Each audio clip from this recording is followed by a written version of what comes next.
All right, we have hit the button, and I do not see the drop frames counter skyrocketing. So I think we're good to go. Hello, and thank you for joining us all again for another Super Robot Sundays here on Sound Goblin Gaming as we continue our playthrough of SD Gundam G Generation Cross Rays, moving on to Mobile Report Gundam Wing Dual Story G. It's G Unit. It's called G Unit. Yeah, we'll just call it G Unit. We're just calling it G Unit. The good part of Gundam Wing. I am, as always, Bograt. I am Krampus. I'm Shiv. And I've been reading this, so... yeah, no, G Unit fucking rules. Yes. So this is a side story of Gundam Wing. It involves none of the characters from Gundam Wing. Is set elsewhere in the solar system. It is literally set in the asteroid belt, way over there. Don't worry about it.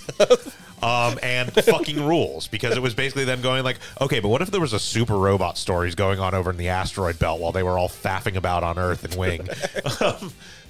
And we'll put aside for a moment the unfortunate name given to the primary suit. I don't even know. So, one of the biggest flaws of reading the manga is it was translated by Tokyo Pop ages ago. I'm not entirely sure why they went with Geminas or why they continue to go with Geminas when it is clearly supposed to be Gemini. Yes. But well, I mean, the same way it's Mercurius and V8, yeah. It's just because it's not technically distinctly one. Yeah, so this series takes place entirely in space. So everything's going to be space capable. But yeah, has honestly some really cool suits. Some of the coolest custom Leos in existence. And an all-time Hall of Famer for stupid Gundam names. yes. Because, well, we'll get to him. It'll come up, but you will hear mention of Valder Farkill, the Dark General of Destruction.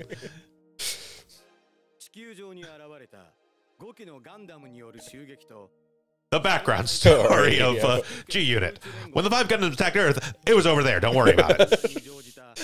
We're just establishing what's going on right now. This starts during basically Oz going into space and saying, "Hey, the Earth Federation sucks. Want to ally with us? Great, build us weapons. Send them to Earth. We'll blow things up there."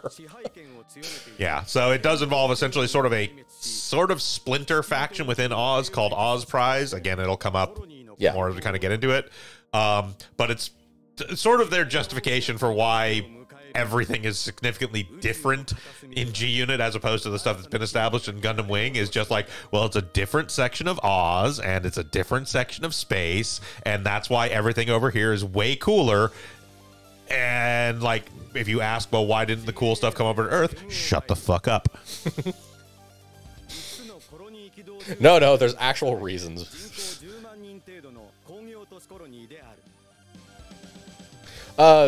With that said, this game actually does a decent job of explaining and showing off the plot of G Unit, so I don't really want to talk too much about it. Yeah. Yeah.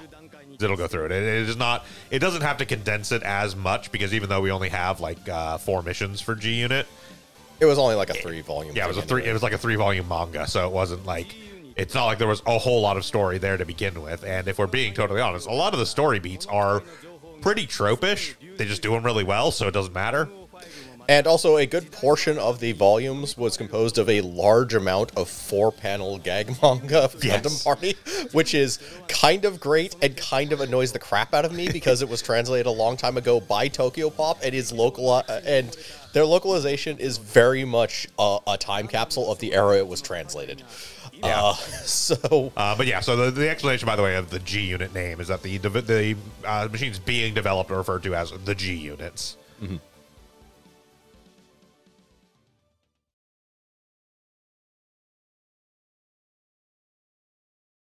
Yes, this sort of random Gundam Wing side story has, honestly, some of my favorite Gundam designs, period. Yeah.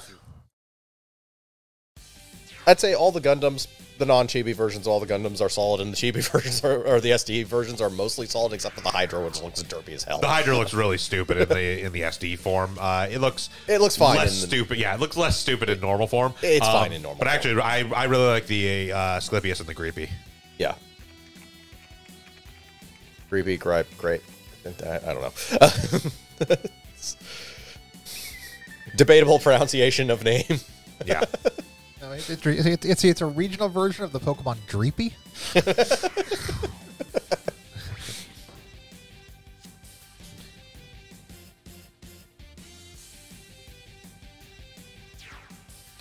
The other thing that is interesting from a game mechanics standpoint of this one, in spite the rest of Wing having no Awaken whatsoever, with the exception of one skill on Katra, which just gives him a flat, like, I think 60, and he doesn't actually gain Awaken whatsoever.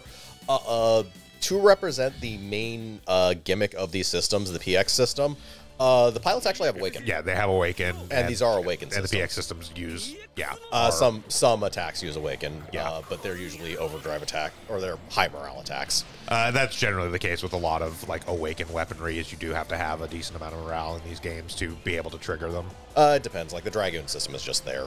Well, yes, but that's partially just because of the design of the thing. But, like, in, like, the UC stuff, a lot of the Awaken weapons were high morale weapons. It should be noted that the Greepy actually has, like, the most powerful Awaken weapon in the game. Yes, because it does. Of this.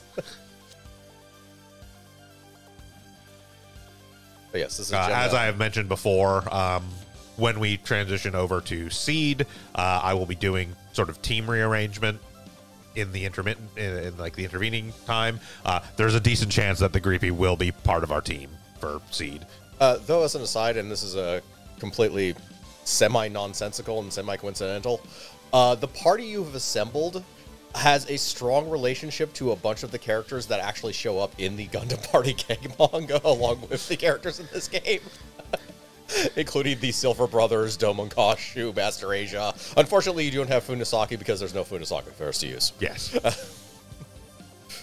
Yes, no, the Gundam part, yes, it is a very, by random chance, I happen to like a lot of the characters that honestly tend to end up in a lot of the 4-Koma gag manga surrounding Gundam, just because they are really goofy characters. Yeah. Or at the very least, if they themselves are not particularly goofy characters, they work really well being put into goofy situations because they're so not goofy. Strangely enough, it also makes the Wing protagonist a lot more likable, being completely chibi and gagatized. Yes. But yeah, so basically, general idea here is that this is like a asteroid out in the asteroid belt. They're doing weapons testing for all intents and purposes. Yeah, they're originally, they are basically a mass Leo assembly plant. Yeah. Another wholly unconnected mad scientist is involved in the development of these units.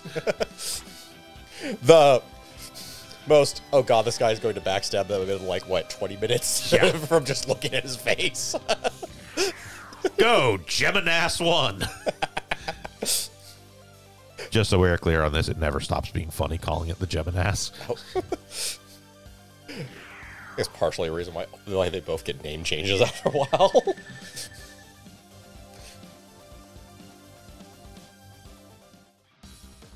But yes, Geminas 01 and 02. This derpy thing that appears once. Yes.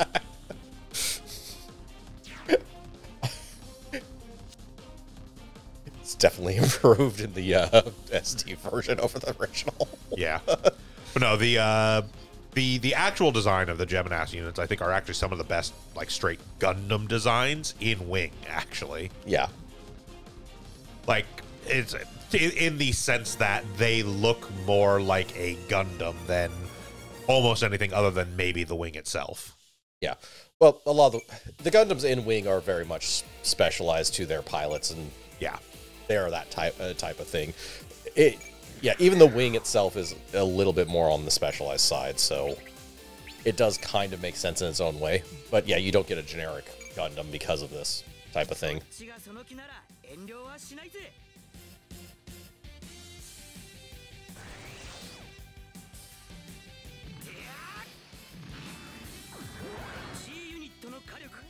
But yeah, the Geminas looks very traditional Gundam-y, which I like. Yeah. And then the Leo Ewak looks idiotic no matter what form it's in. It does definitely look better in the SD form, but yeah, God, it's dumb looking. Let's just shove a satellite dish in the back of its head.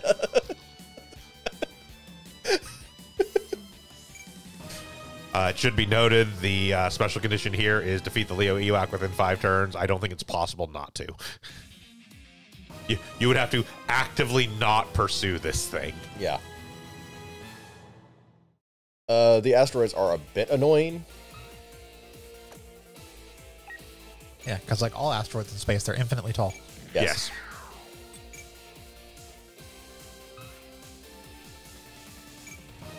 I believe the Gemini is, however, faster than it, so... It is. You will inevitably catch up to it if you just kind of rush it.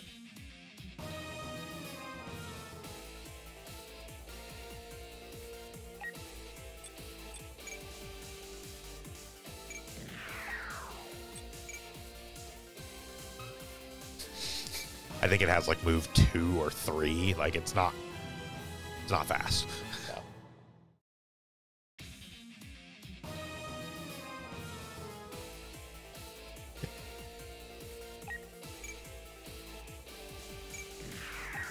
Hey, look, we caught it. Yeah. Now we need to not miss this 98% chance, or we'll have to attack it. It was 78. Oh, okay. Or we'll have to attack it next turn. Yeah.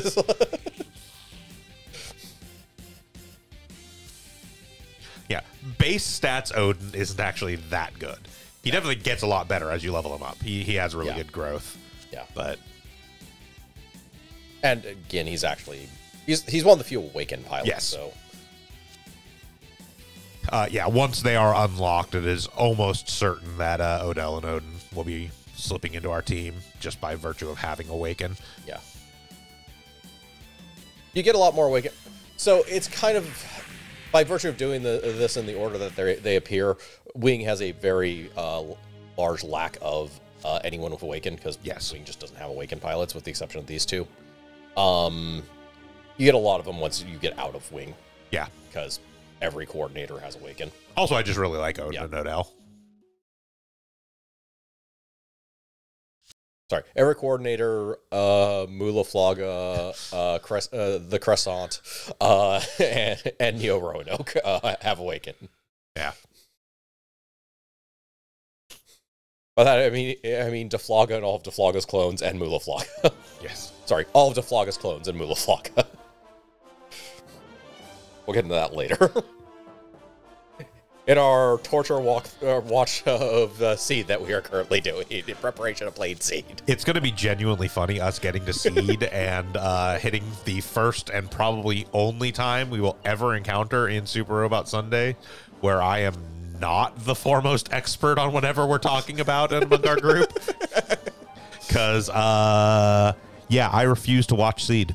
I made it 6 episodes in the first time I tried, and I was like, I see where this is going, and it is only downward. There's a reason why we're watching this at double speed. Yeah. Which improves a lot of thing. And with a group, like the commercial transition. Every time it does a commercial transition is gold. Pew pew pew pew. But yeah, so you guys will know the plot of Seed. My knowledge of the plot of Seed is mostly from like plot synopses and this game. So that's okay. That's about as detailed as the series gets to. Well, and let's be fair. I know the plot of Seed mostly because I know the plot of 0079 and Zeta. Yeah, so you take that and you add like 50% more stupid. Yeah. And you, sorry. You come up with a few original, creative, and good ideas early on, and then completely forgot that you came up with them. Completely forget about them and just be like, why don't we just fucking carbon copy 79? Oh, I wish they carbon copied 79. That'd be better. Well, they carbon copy it, but it's on like a really shitty copy machine. Yeah, there we go.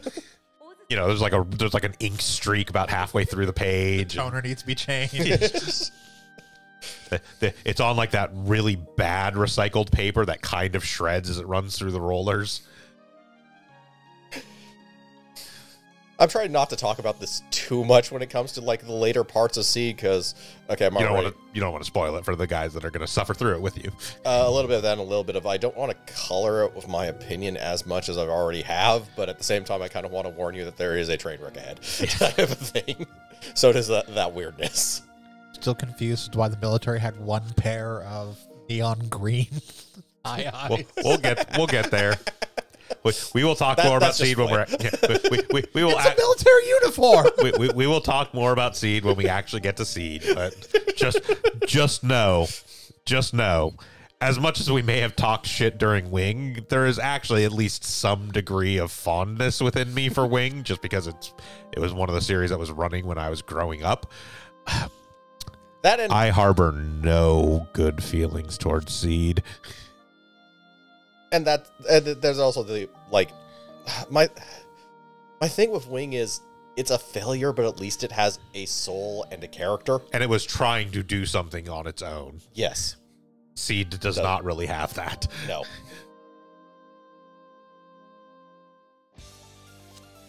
Like, Wing is at least an interesting failure where there's, like, salvageable things here and there. Like, if you were to do a remake of this series with some severe, like, better writing and such. So an actual decently significant plot point has just occurred in that MOV here and their weapons development team have officially been adopted by Oz. Yes. So Oz are looking to use the G units. Yeah. This is one of those parts where they... okay, so Oz doesn't actually know the G units exist. Yes. This is one of those plot condensations that happens because we're playing a video game. Right. With text panel cut-ins and not actual, like, scenes.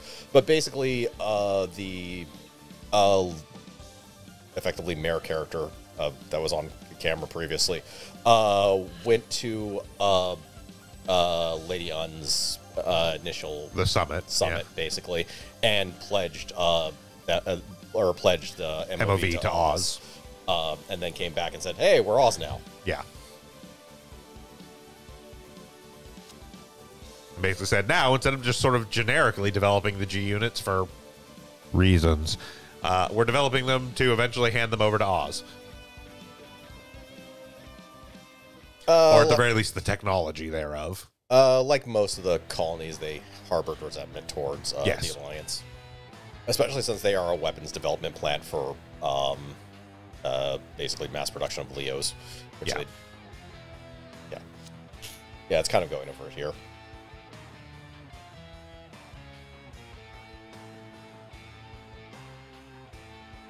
Yeah.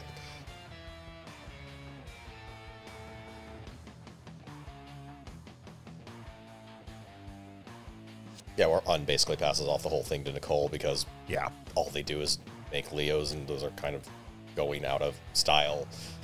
Long before the series began, they were kind of obsolete hardware, but...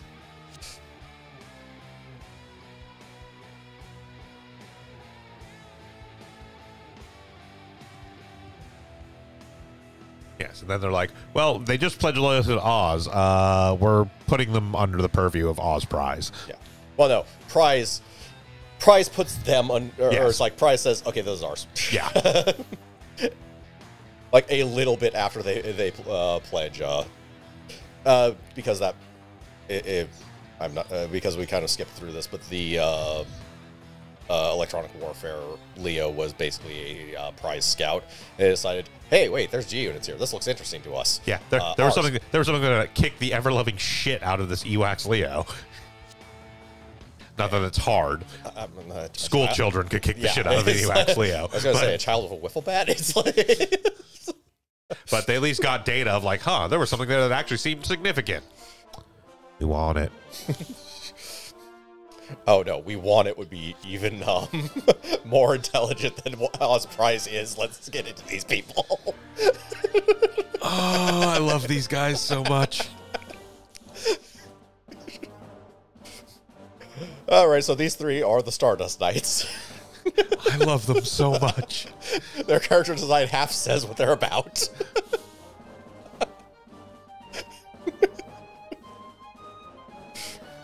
Yes, you have the Brick, the Bastard, and the Bishy. Exactly.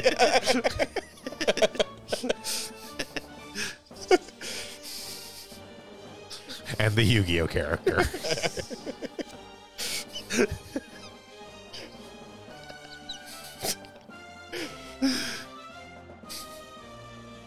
I almost think you drew the short straw and got babysitting duty. Alyssa absolutely got stuck with these chuckle fucks.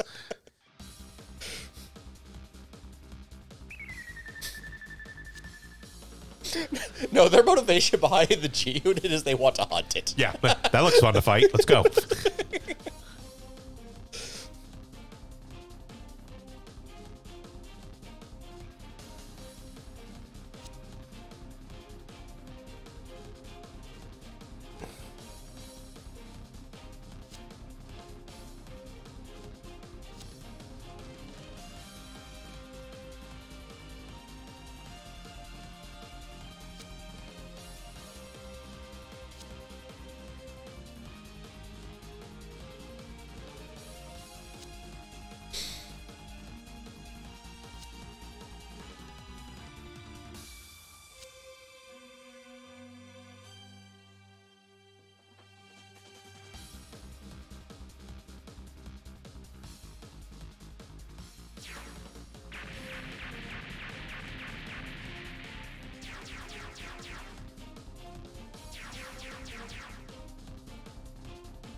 In case you're wondering, that's a Leo.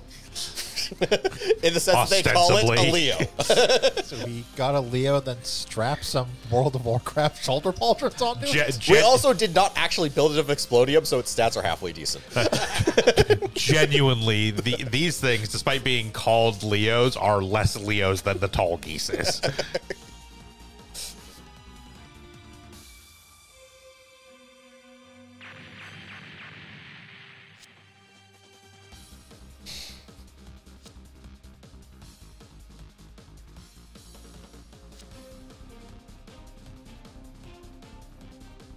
Ron Brooks looks like he's Trey's Kushranada taking a selfie from waist height. Broom Brooks is Trey's Granada, who developed a steroid habit at 12.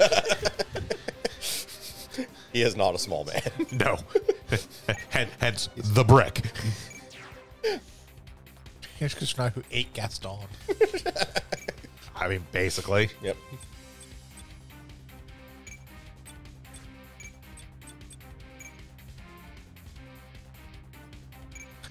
Because it amuses me, I will be fielding the Frost Brothers through the entirety of G Unit. Makes enough sense. Brothers.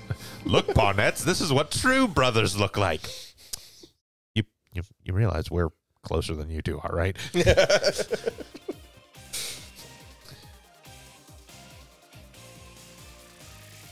Okay. What was our goal here? Fight Broom. It has to be Odell that fights it to do the secret. Okay. Which is Take a swing at him at any point. basically, it's not even defeat because you're not going to. Not with Odell at least. You're not with Odell. You could easily have something that could defeat a Leo, whatever his letter was. I think he's the S. Maybe we check it in a second. Right there. Leo. He's the N. Okay.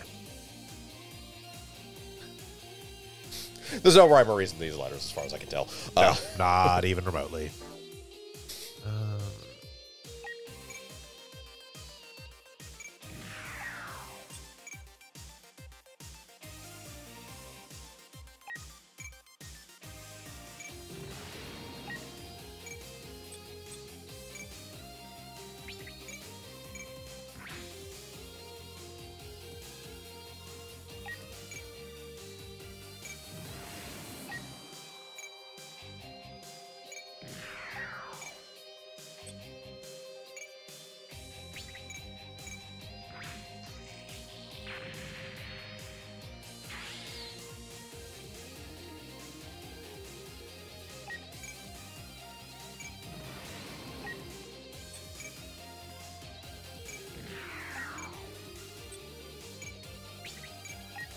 Yes, Oz Prize Leos.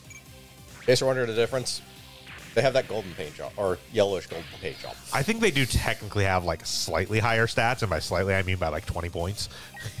Maybe even there's a lot of units in this game that are just basically recolorations, maybe with the occasional change of gear. Yeah, like they're still not good. They're still Leos. Yeah.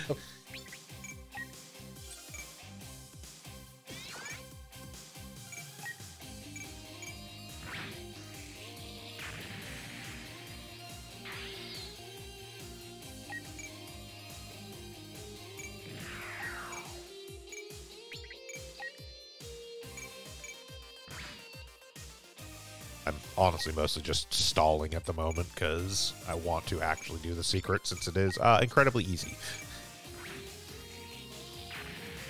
And you have to clear these out anyways, I think. So Yeah.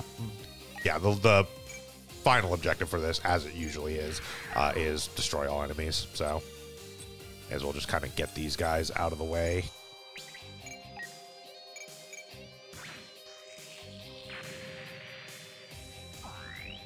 I think he just chases the ship, so I believe so, yes.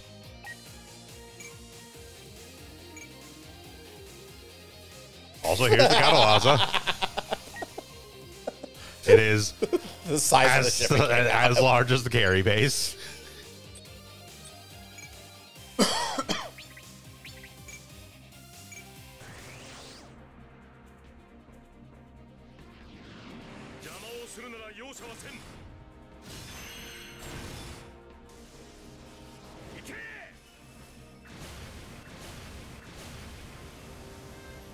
I'm highly amused at the idea of Jamil Neat piloting this thing.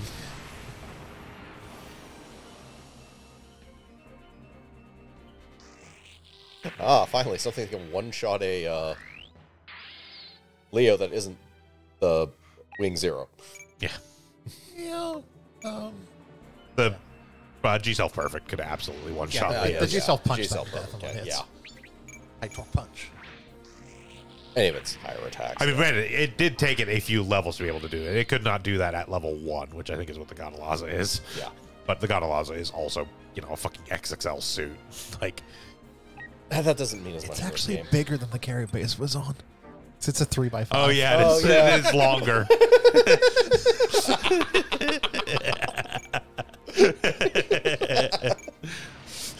Where were they hiding that? Don't ask questions.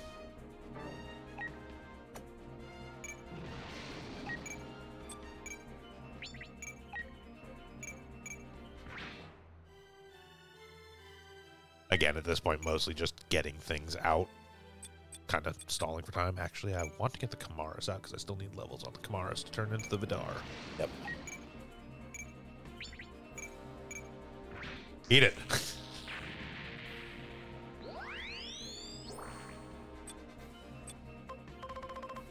Like 8? 7. 7? Yeah, it's a lot of levels. Although it's set 6 already, so... Yep.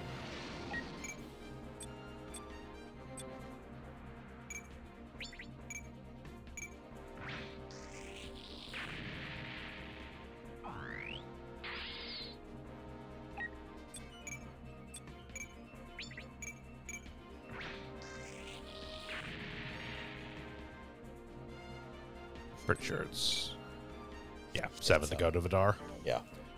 And then I think either 5 or 6 to go to the Kamaras Vidar. You've done the route already, right? Yeah, if I cared that much, I would look. could Yes, actually, but yeah.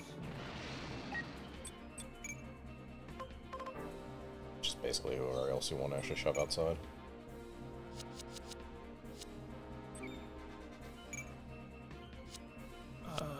Should be the last one. 6 for Kamaras yeah. Vidar. Yep.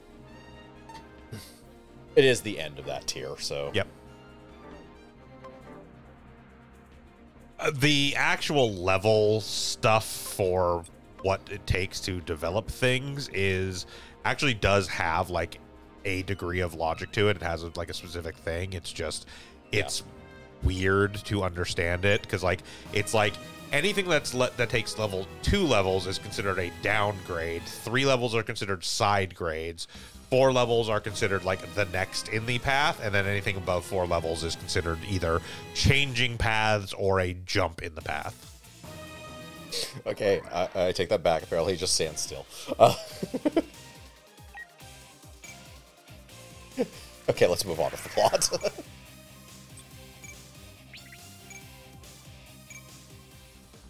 これ以上 MO5 には近づけさせない。スターダストナイツの力を見せてやる。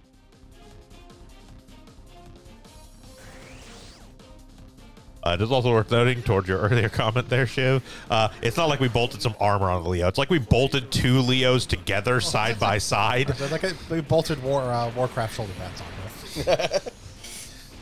Because it is also significantly broader than a usual Leo. 甘く見るなよ。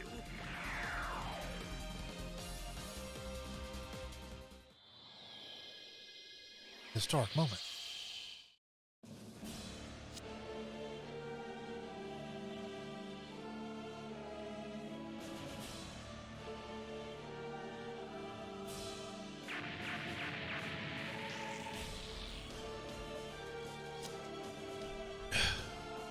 From what?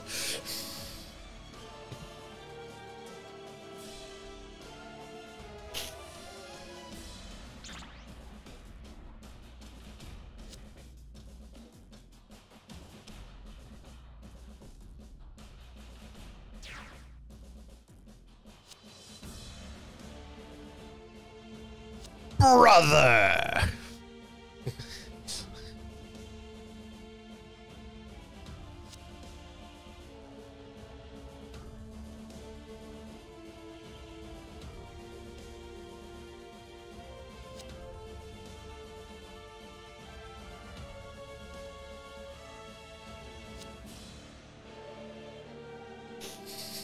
That's not a souped up Leo. That is outright just a different fucking suit.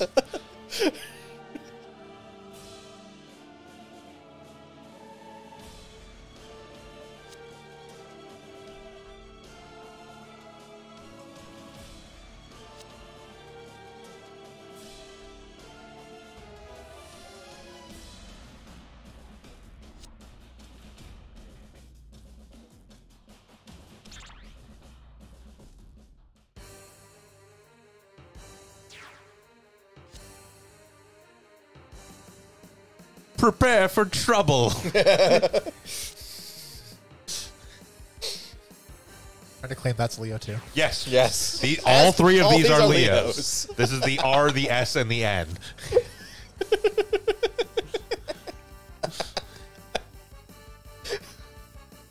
Or shit.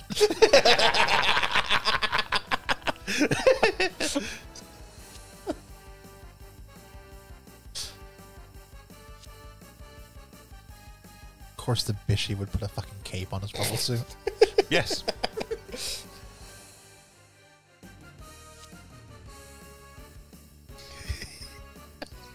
I love the Stardust Knights so much.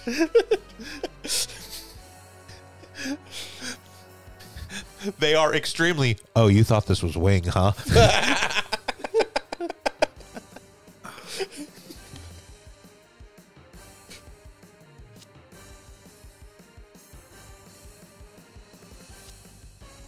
We want to make it abundantly clear there are no political machinations or backroom dealings here. These three are no thoughts, head empty, only fight. They found something to hunt. They're going to hunt. Because reasons. Odin, watch out. I know they act like circus clowns, but... Also, I like how your fixation was immediately on the cape and not the head fin the same size as his actual head. I saw. I just didn't want to comment on it. That's not even SD being that far off, by the way. No, that is pretty accurate scale-wise. Oh shit! The hair guy has hair on his back. Yes, he does.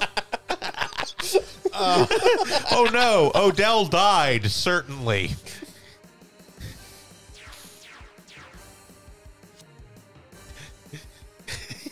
Yes, the bastard does in fact have hair on his Leo.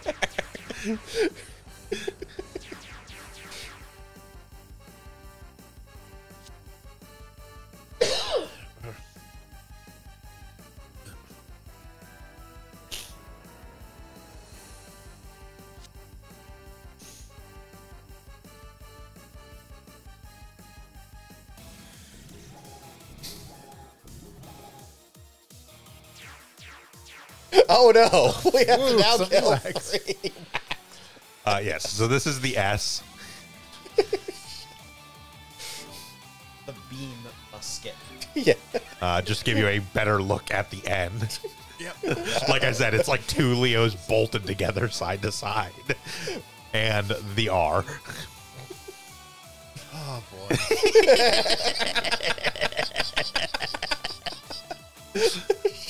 Love them already.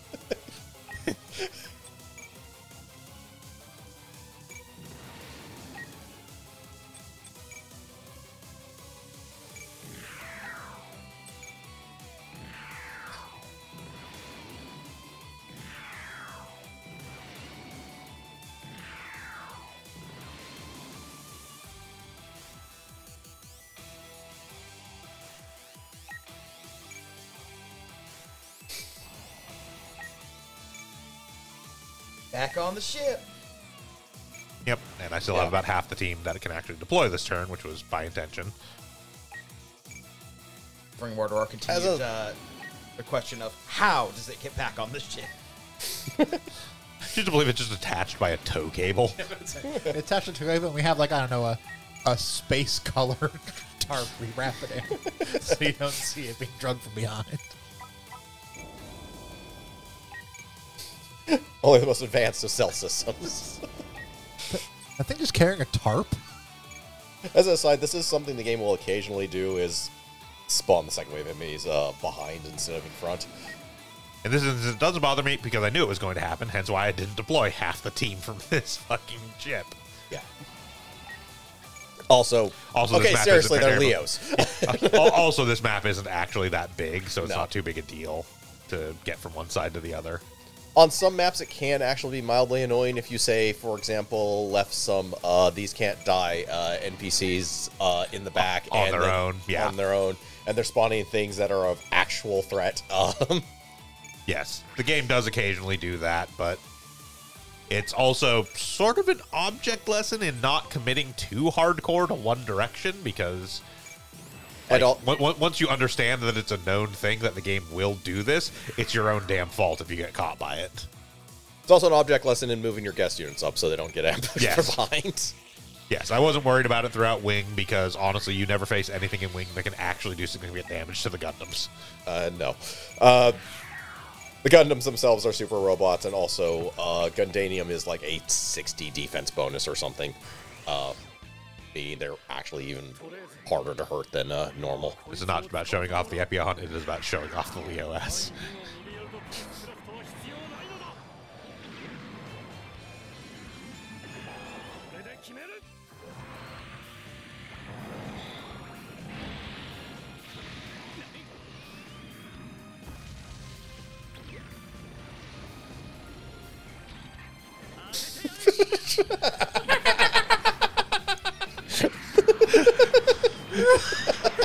Do you have some comment on the Leo S's brilliant filigreed pistol?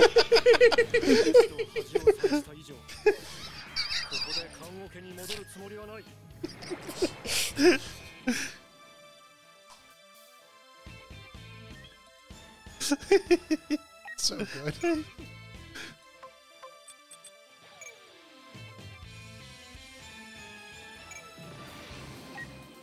Yeah, no, I genuinely love the Stardust Knights.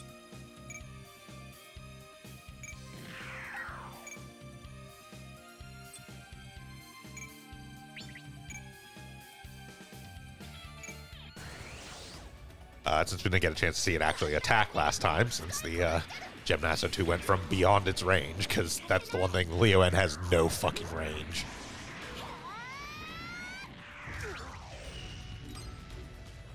I believe, if I remember correctly, it has literally range 2 maximum, and that is these Falcons. Yeah. Which he fucking power stances to fire.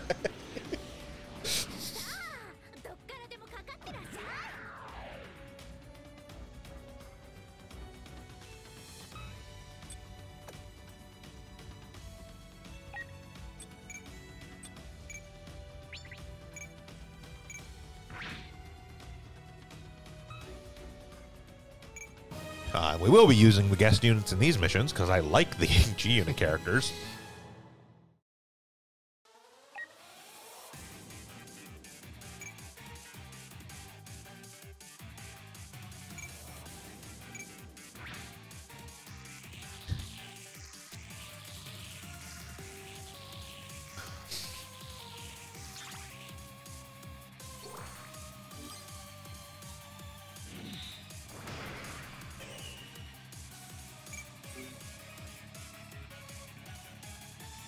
Eh.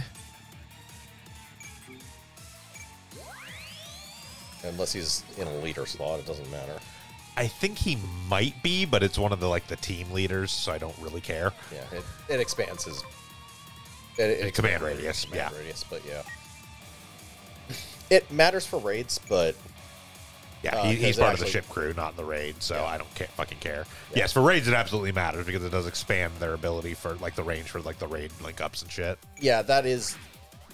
I believe that one is actually an average of everyone's leadership with some weird boost. Something like that, yeah. It raises very quickly in radius.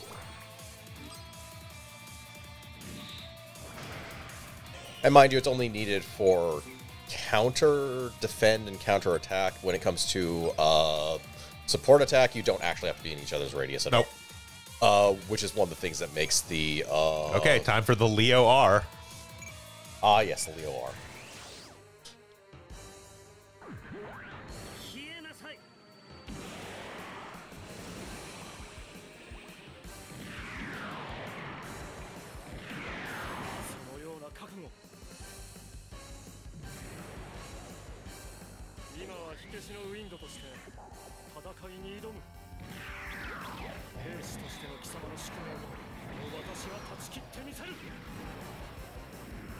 If I remember correctly, stat-wise, Kratz is the like ranged focus one of the three. I think so. Because like, Broom is absolutely the melee focused one because he's a fucking brick, and then Roche is like a sort of balanced. Yeah. So I had to check, and there is actually a P Bandai. Oh yeah, there is. Oh yeah, there is. I just don't want to spend $80 for an HG. No. It's out of parentheses or out of whatever. Yeah, it's not a current print run. Yeah. So you'd be getting secondhand usually.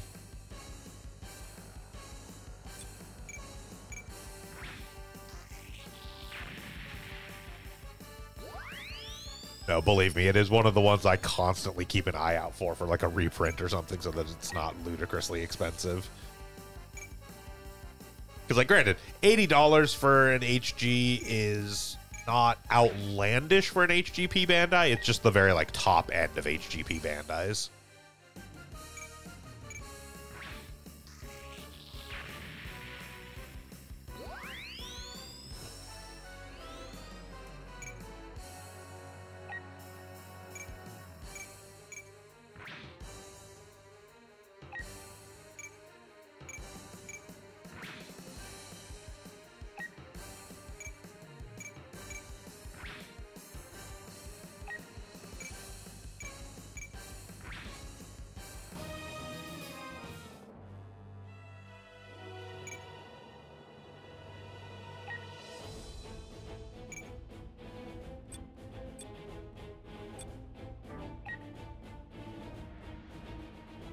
Yeah.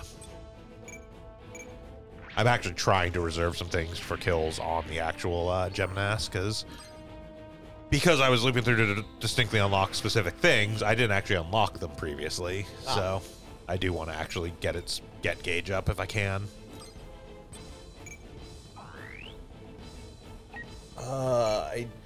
It shouldn't be a problem, honestly. There's plenty to kill here. Yeah. I'm just trying to remember exactly, where is it? Oh, it's in the middle. Okay. There it is, yeah.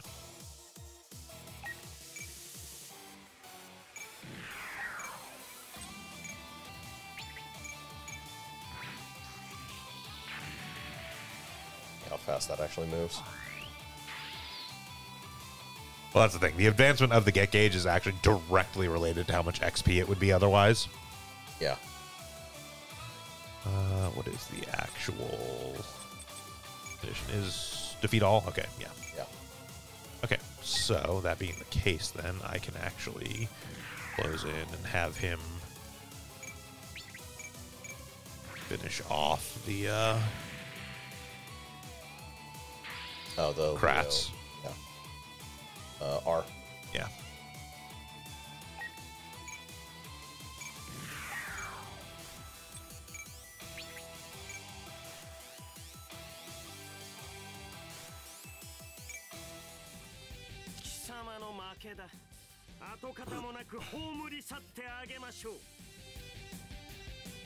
You will notice that the Stardust Knights also have color-coded uniforms where they are all the same style, but one is green, one is red, one is purple.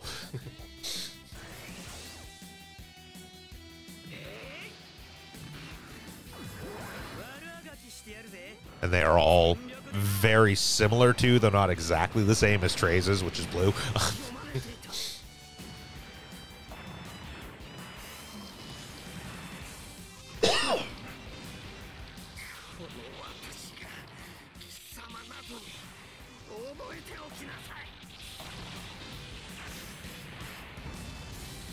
Oh yeah, to explain prize, because I'm not sure whether they have or not yet. I don't think they go into it in this.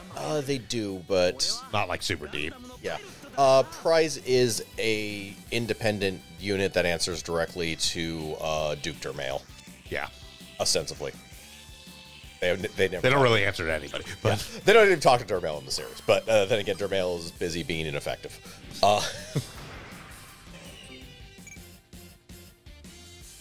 Yeah, as you can see, that one was worth a chunk because he got boss stat, so.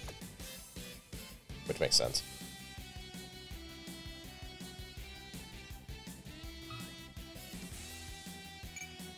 I'm actually going to extend this out a little bit because I'm going to get as many kills as possible on the Geminas. Oh no, a traitor. How dare you let a Leo do something effective? Does that really count as effective? It costs you money. What they usually do. It costs me 1/3 of a dispatch mission.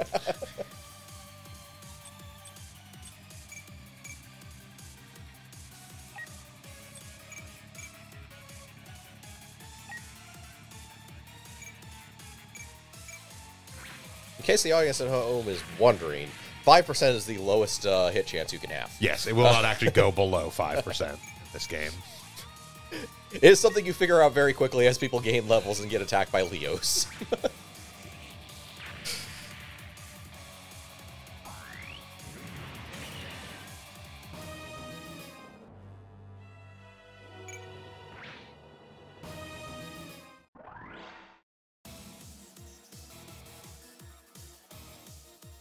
What was the actual range of that? 5 for the accelerator rifle. Okay, so there's actually quite long range.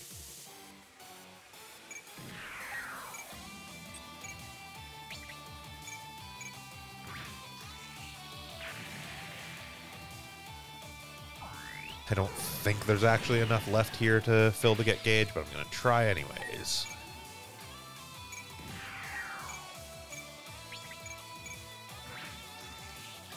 It might be... Yeah, I think it is in the next stage as well. It is.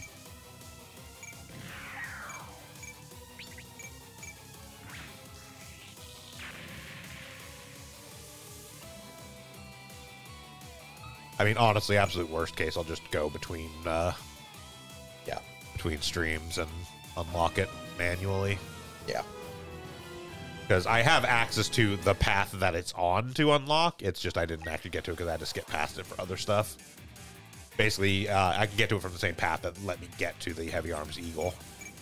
Yeah. Also, this mission is short anyways. If you Yeah. If you have, like, a sliver of get gauge left, it's not...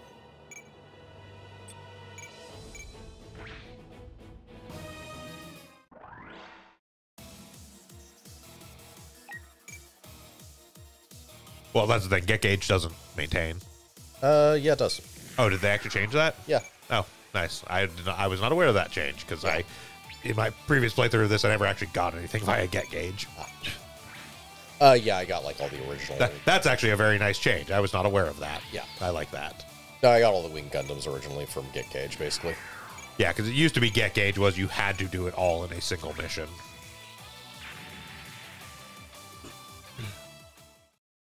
That's definitely what works in, like, G-Gen Genesis. Yeah. Somebody is playing a sad piano. That's what's going on here.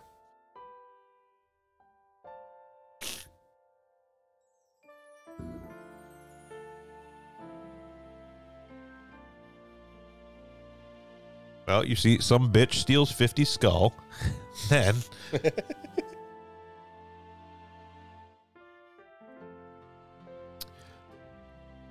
In case anyone was wondering, that is actually legitimately why this series was not released in the United States as G-Unit.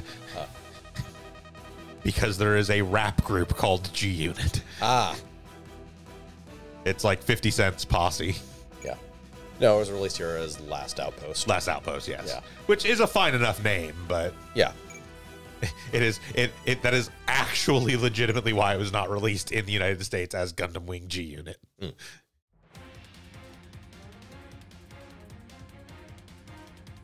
Oh boy. Yay, 60 mobility.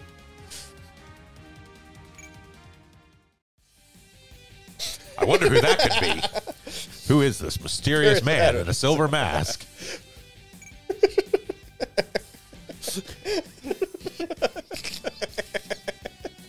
God fucking.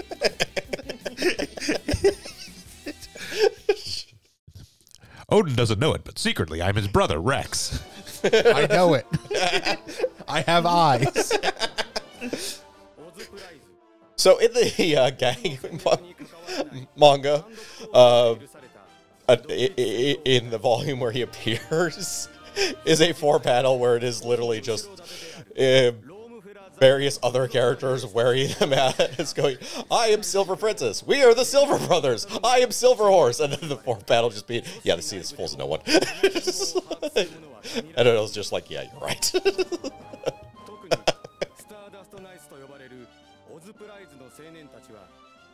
He does fall into the lovely lovely grouping of masked characters with no subtlety to their name, though.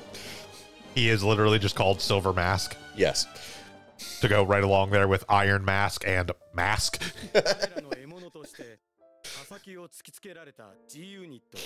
It's even worse just looking at their portraits side by side. It's like, you're not fooling anyone. No, he doesn't even change his fucking hair, basically. Like, he just puts on the fucking mask and is like, no, I am Silver Masked. Certainly not Odell.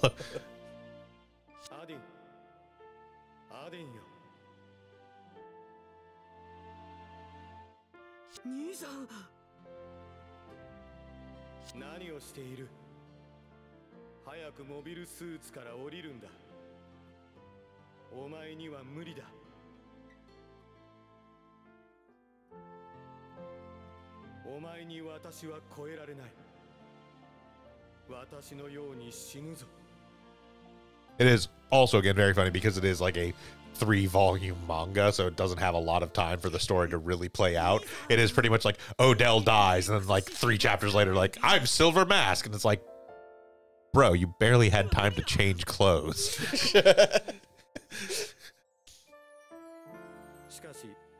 And then the Silver Mask thing lasts for like a few chapters, and then it's like, oh no, I'm totally Odell. Bet I fooled you. And it's like, no, you didn't.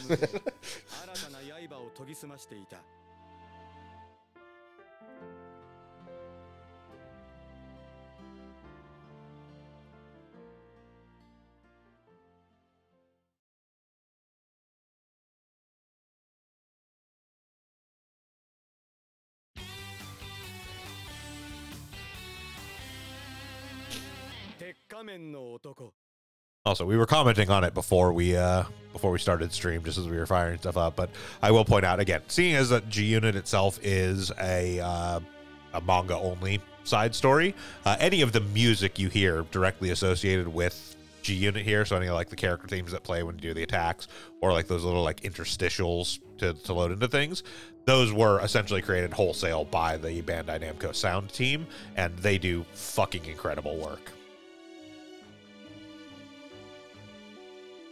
It is one of those things. We've talked about it before in like some of the Super Robot Wars, and I think even in G-Gen Genesis, we talked about it a little bit, even though that game isn't in it. But any music you ever hear associated with Gundam Crossbone is literally wholly the creation of the Bandai Namco sound team, because Crossbone has never had any anime or anything, but has been in a billion Super Robot Wars games, and so they've had to create a bunch of music for it.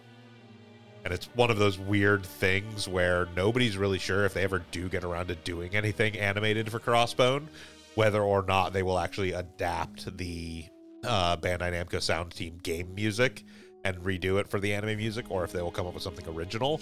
And people will be pissed off if they do original stuff, because it's all really good.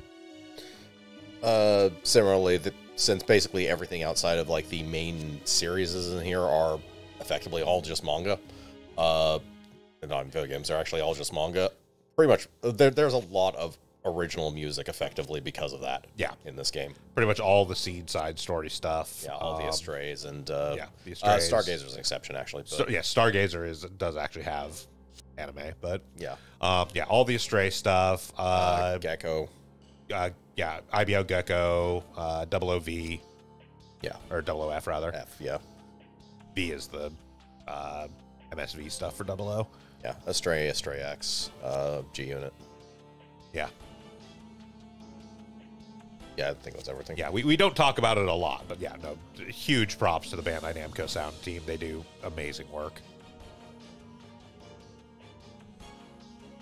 Also just generally responsible for all the original themes for every SRW game, which always are kickin' rad.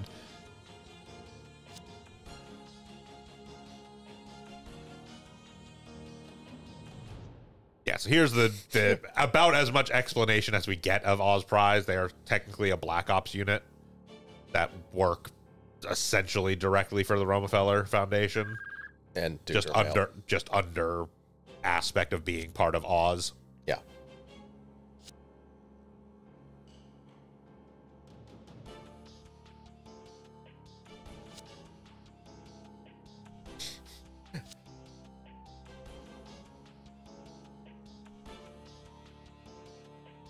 I do also quite like the supporting cast for G Unit as well.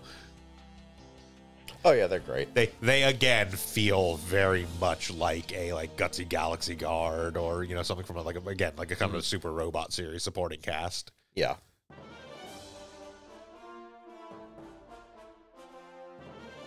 Also, somebody is betraying MOV and communicating with Osprey. I wonder who it could be.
I will point out that they actually did specifically model MOV, as opposed to recycle something generic. Oh, yeah, for the display there, yeah. Yeah. They did not use just a generic colony thing from Wing or whatever. They actually have, MOV is actually built into an asteroid and everything. Yeah. I mean, it makes enough sense. It's going to be the background for pretty much the entirety of these 4 missions. Yeah, it does. It's going to get a lot of use. Because, G Unit doesn't go anywhere. It is all based around MOV. Yeah.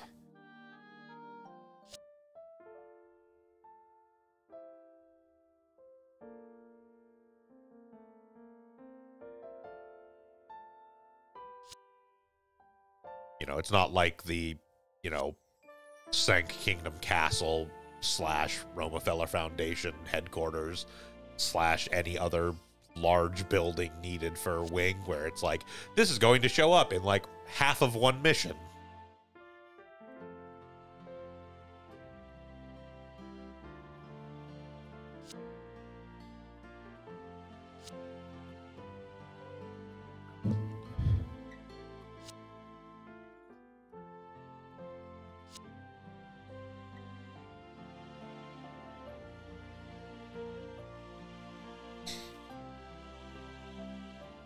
I'm sure he's going to appear later in a stupid silver mask.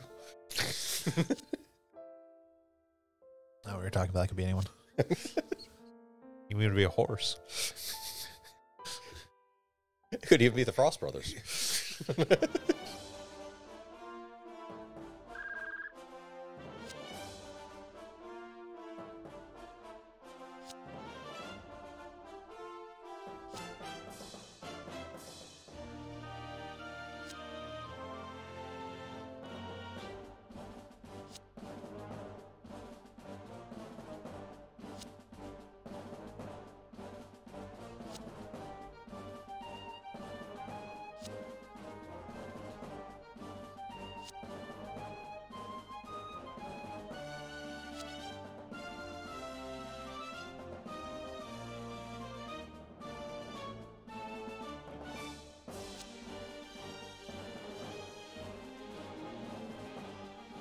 I must want him to succeed at bagging the Gundam just to see the Gundam's head mounted on the wall in his room as a massive trophy. You know he'd fucking do it. Yes, he would. Get like a plaque and put it above a fireplace. Like, sir, I'm not sure it's advisable to have a fire ship in quarters on a ship. Shut up. How did you even get that thing in here? So it explains the vaulted ceiling to like 50 feet in his room, but We had to take the ship into dock and then cut a hole through the entire hall so I could lower a Gundam head into my quarters.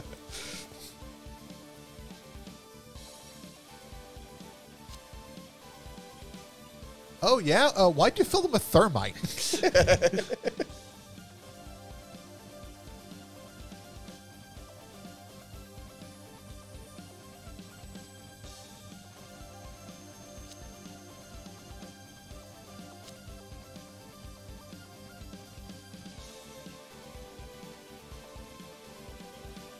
yes, and pointing out that, and then pointing out to them that this is effectively a Gundam because it's made of Gundanium, and that's the entire qualifier. Yep.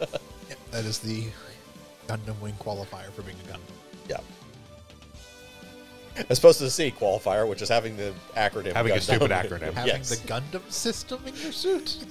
A Gundam A system. Gundam system.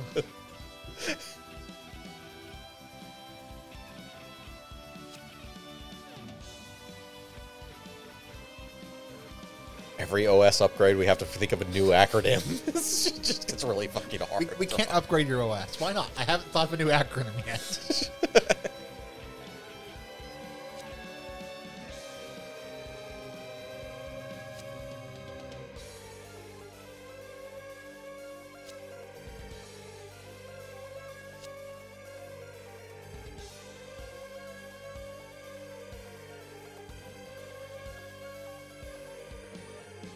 That's the other thing I genuinely love Odin as a character. Because it's like, are you ready for this, Odin? Well, I don't know. I'm still kind of sad because, you know, my brother died. It's like, oh, Odin is like, nah, just fucking with you. I'm going to kick their ass. I'm gonna name this thing Geminas, and nobody in the room It's said kind- no. Well, no, it was already Geminas. The only thing he changed was calling it Gundam Geminas rather than Geminas 01. Yeah. Drop the 01 effectively and started calling it Gundam. There's also no reason to have the distinction 01 and 02 when you only have one of them. Yes. Now that 02 got blown the fuck up. It gets better. It's being rebuilt. Yeah, it does get better. But It'll have a cape and hair and giant shoulder pads. No, but it does have its own nonsense. It'll have a giant silver mask on the front. No, we're about to see it though.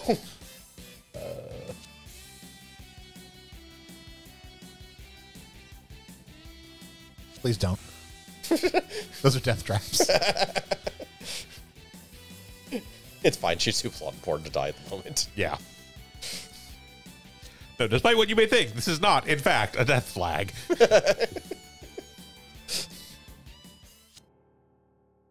Actually, a main character in a Leo will tend to survive.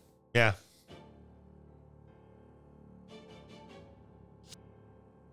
I mean, hell, unsuccessfully raids the mobile doll facility and destroys several mobile dolls in a Leo, Yeah. making her the most effective Leo pilot that has ever existed. What? Dr. Berg betrayed us. Who would have thought that this douchebag acting evil looking guy was going to betray us?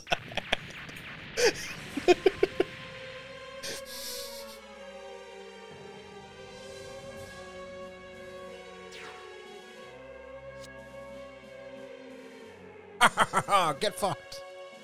We know he just actually put on a spacesuit and just blew up a room that was, or blew a hole in the colony via a room that was on the side. Yeah. That's how he got into space. One of the Stardust Knights just grabbed him and left.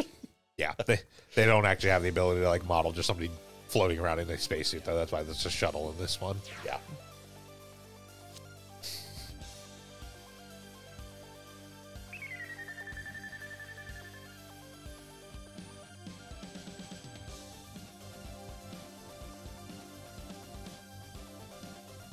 You'll also notice how much quicker the first chapter was already. Yeah. Oh, there we go. The rebuild of the Gemini 02. Yep.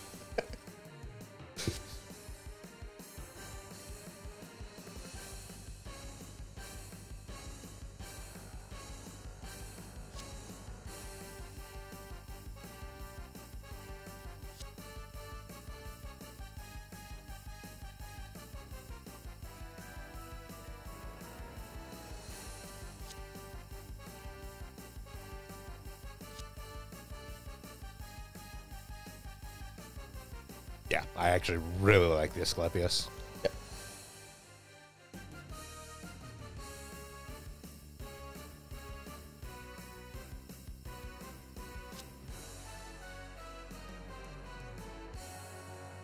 All the Gundam models, again, all the Gundam models aside from maybe the Hydra are pretty solid, and even the Hydra is, it's fine in non-SD format. In SD format is very derpy. Yeah.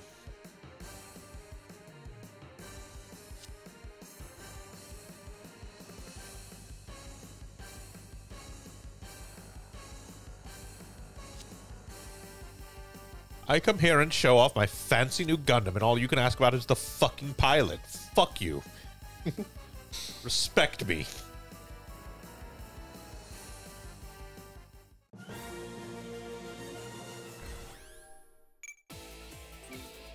Defeat win PX. Yeah, I'm using the PX system to actually do the finishing blow. But yes, that is the Asclepius. I really like this design.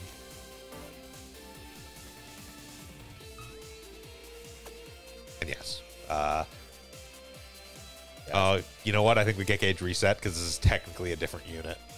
That was weird.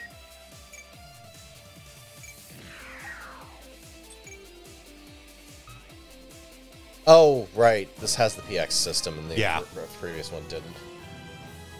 It might be that, or it might be that this is a like first stage battle thing. Maybe. Regardless, I will be getting all the sort of Geminas, Asclepius, Creepy, etc. line before we get to Seed, because they will definitely be part of our team.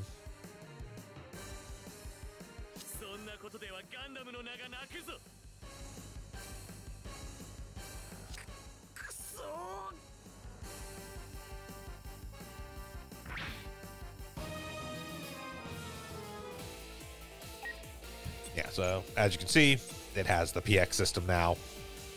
I can just straight use it. Okay. Yeah. It's a 4300 attack. It has potential, which is means it's an awakened weapon. No. Potential is the more damage you've taken, the more damage it does. Oh, right. Awaken is an awakened weapon. Yeah. For some reason, I was thinking that was an awakened, but it's not on. It's not on the Geminas 01. No, the overdrives are the awakened weapons. Yeah. PX systems, I think, are just potential.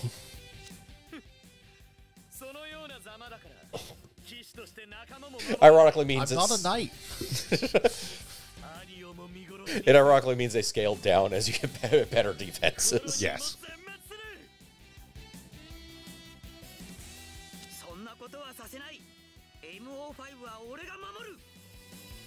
It's also technically MO5, not MOV, but yeah, everybody just calls it MOV.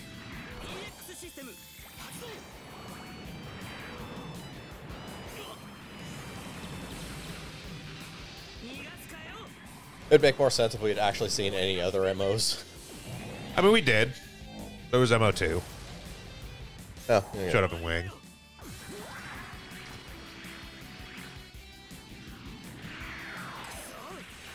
They are actually numbered. It's just they're numbered in Roman numerals for reasons.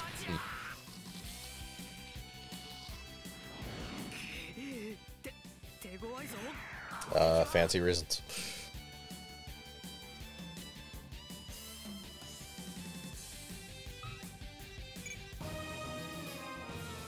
Right, now to counterattack with the claw or with the PX system. Yep. Assume he doesn't move out range. No, okay.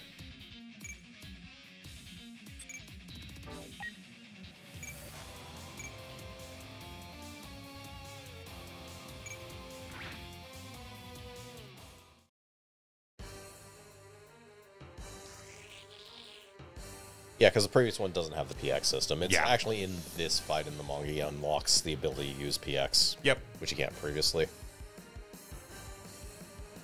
The PX systems being just a general speed and reflex enhancement.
Yep, one of the two big kinks. Has a time limit. The other big kink being only the Barnett brothers can actually use it. Yes.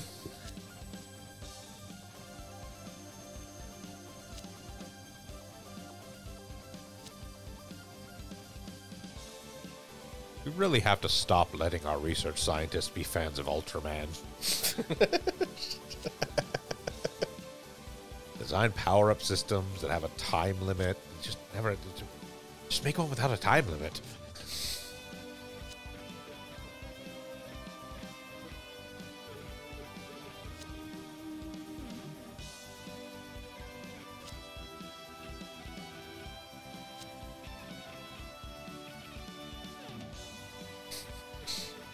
He just left the designs to upgrade this thing lying around here, said, hey, build this, with a sticky note on it. I mean, in fairness, this tracks with Gundam. Char did hand a napkin to Amuro with the designs for the Psycho Frame on it, being like, I got this from the Dimension of Ghosts. You should build it. Oh, this 100% tracks with Berg's character. Yeah. We're like, I don't care who does it. I just want to see really cool robots. Yes.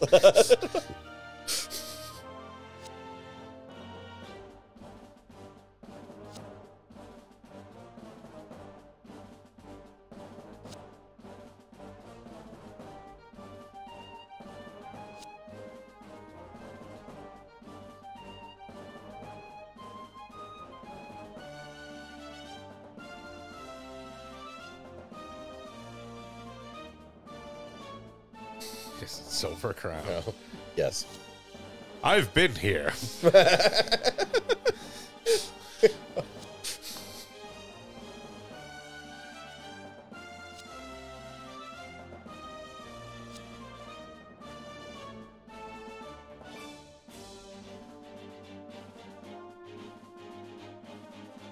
Also, MOV just sounds better. Yeah.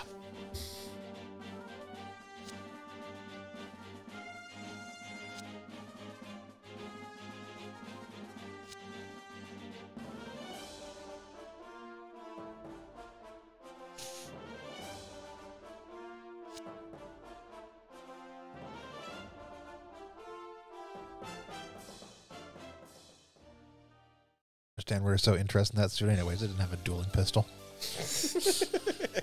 Or a cape. It's technically a beam musket, I think, is what Yeah, it's actually classified as. But it's So dumb. It's so good.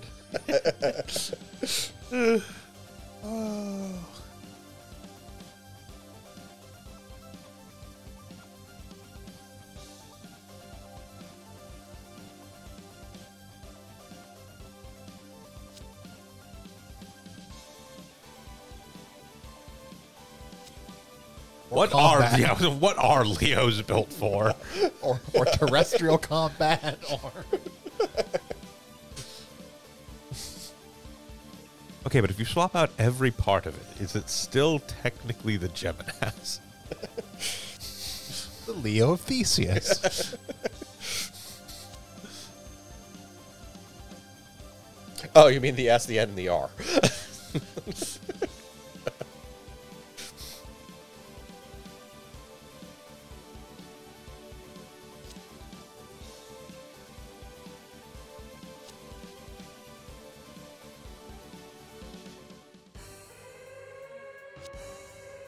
Like, Boom Brooks is the most egregious of those, because it's clearly not a Leo.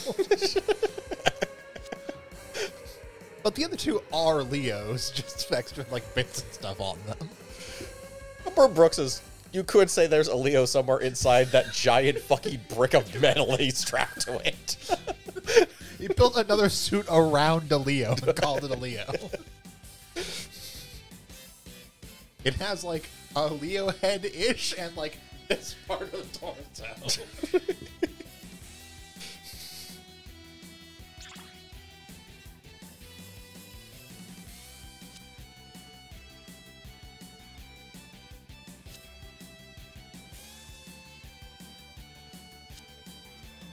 I would also point out they have, like, basically double the stats of a Leo. Yes.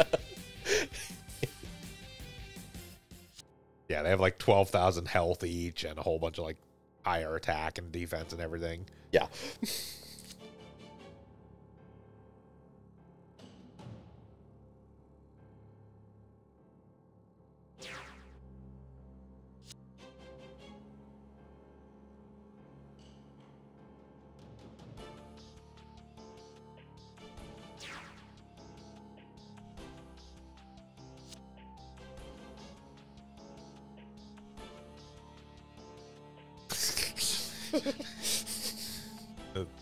Ask a fucking whatever, Gundam.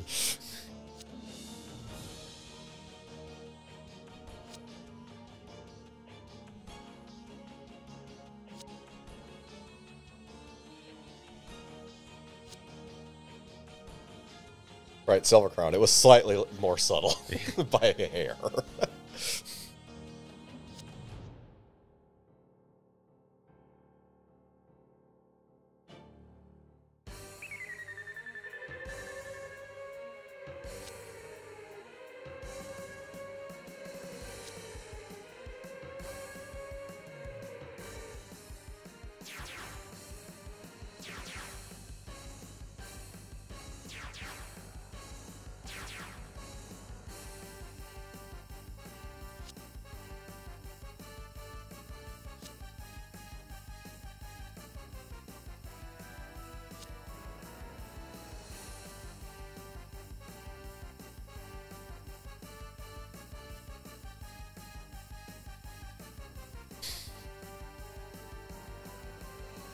Like, seriously, hide behind rocks and buy time. Don't go anywhere near anything.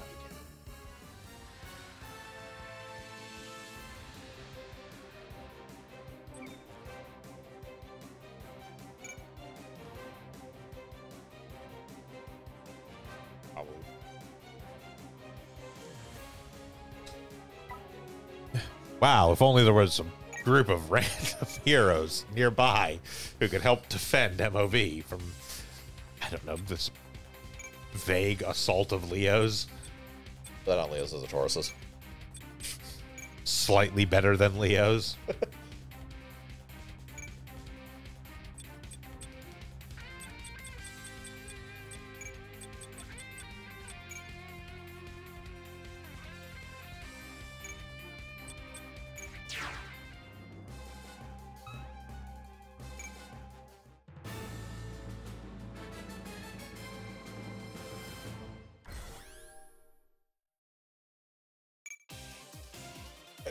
I give you, or a given, but oh, they are guest units, so Yeah, I don't have control over them, so I can't actually like tell them to, you know, not come and attack these things, but I can make sure there's nothing for them to attack.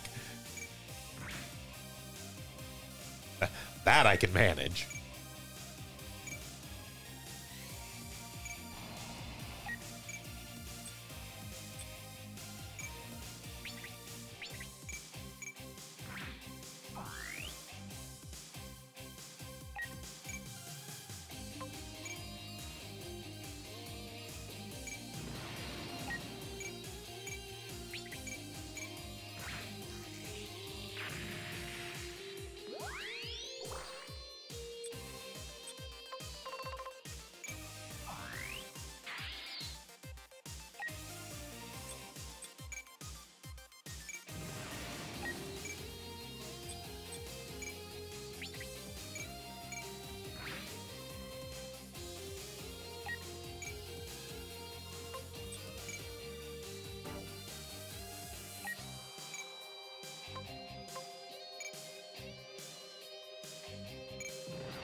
There we go.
There's a grand total of 1 Taurus remaining. And it's already damaged, so honestly, I think the Leos could take it out on their own anyway. Almost certainly.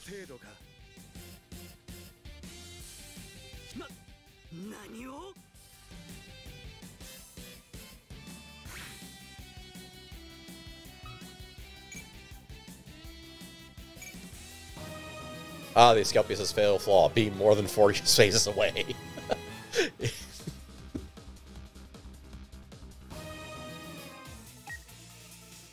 Oh, that's a mistake.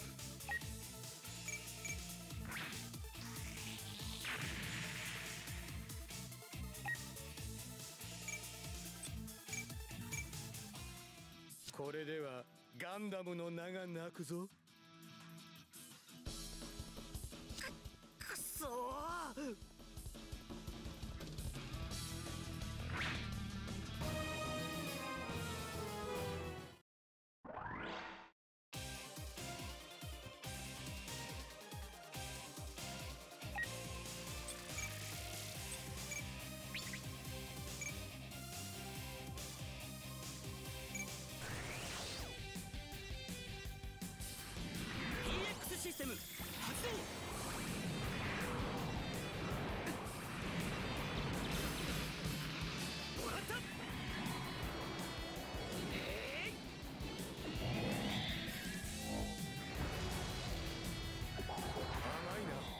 Under Nascent.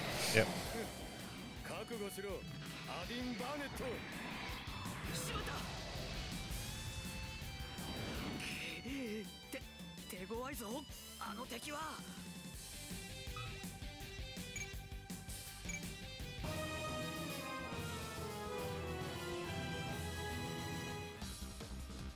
Yeah, you go get them, Leos.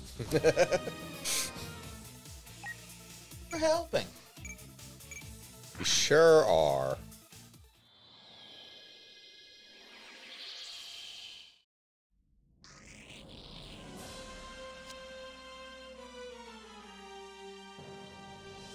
No, you're silver.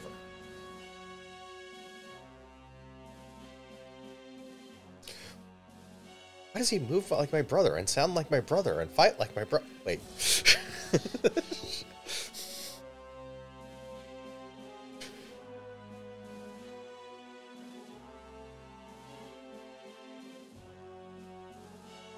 It's not auto then. Oh. Hit a button, apparently.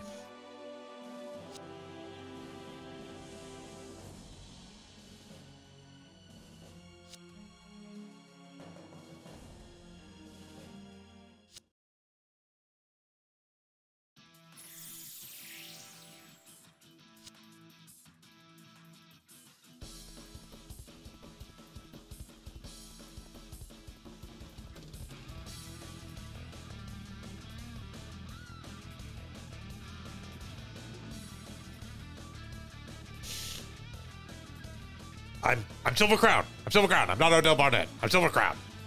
Shut up. Stop laughing. I'm not owned. You're owned.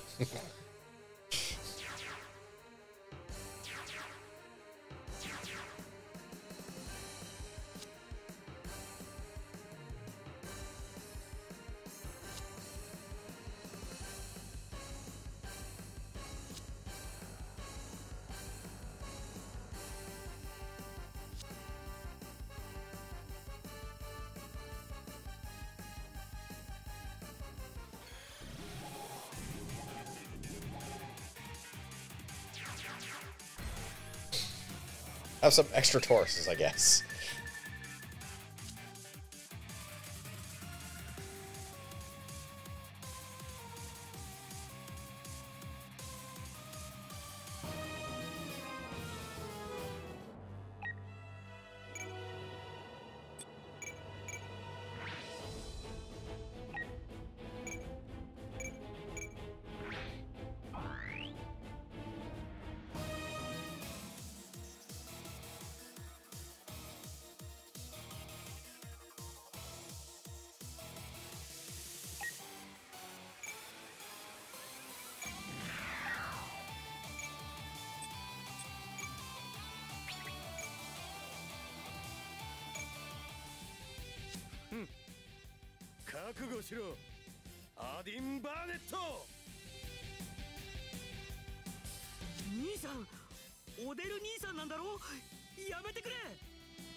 Pardon me a moment while I make sure that Odin doesn't get blown the fuck up.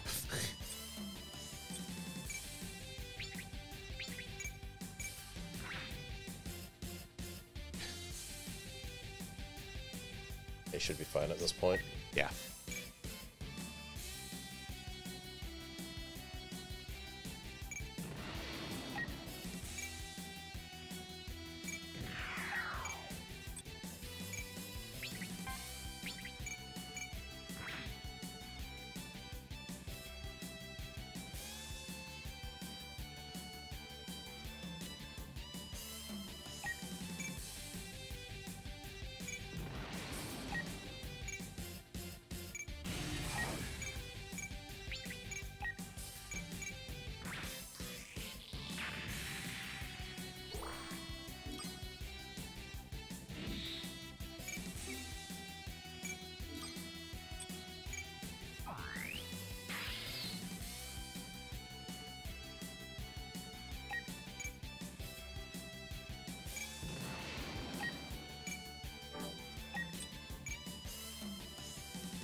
Let's see.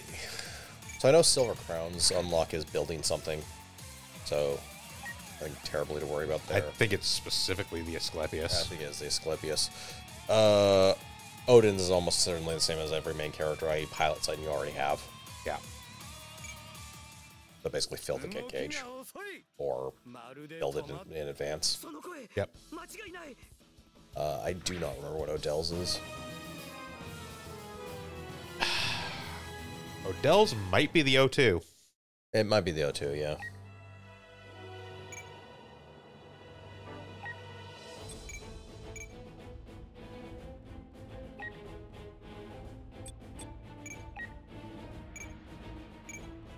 Also just leaving stuff around to be able to kill it with Geminas.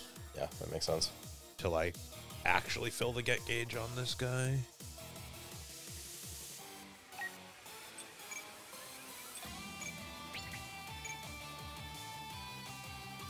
Should do it. You may want to throw a save just in case he Yeah. dies. That's pretty much what's going on here. Because if he misses. Yeah. Quick save.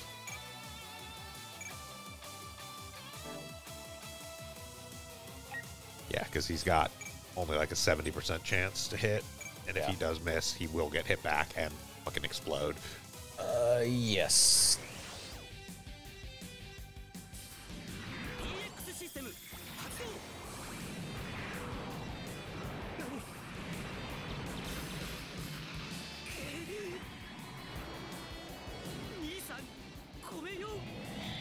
Yep. Actual special text there for doing this. Yep.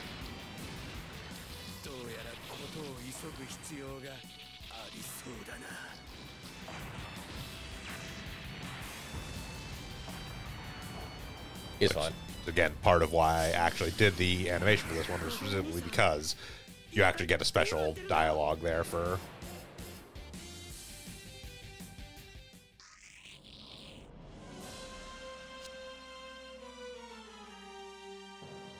I mean, literally, the plot keeps you from destroying you.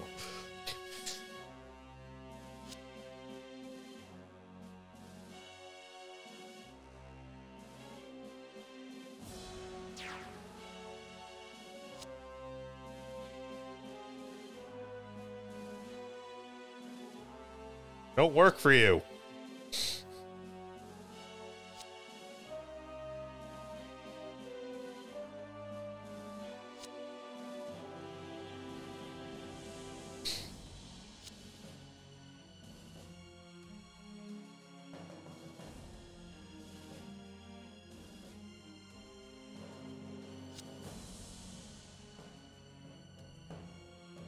Damn it, he saw through my plan.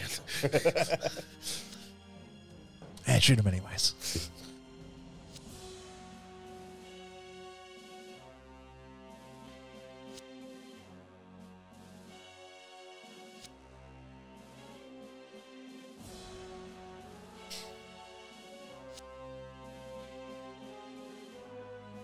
That's your I mean Silver Crown.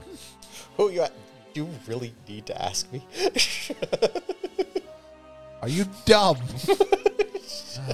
They'll tell you when to defeat me.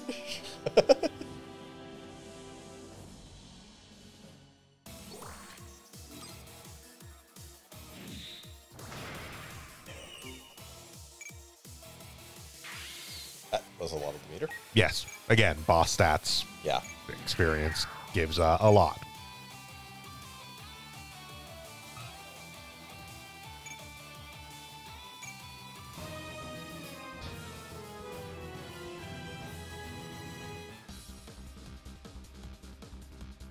We helped.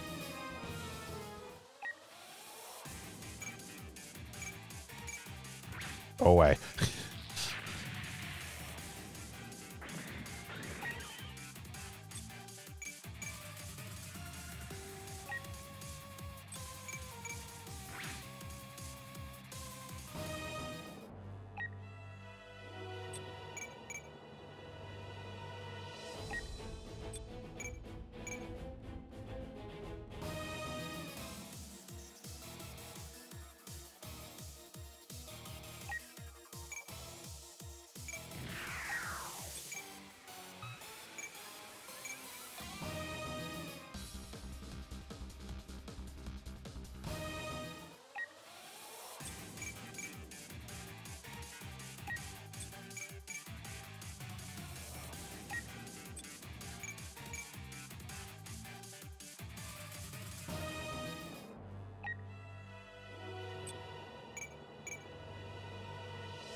damage I'm more debating whether or not it'll survive a hit from the twin satellite cannon on a super crit. Probably not. Probably not.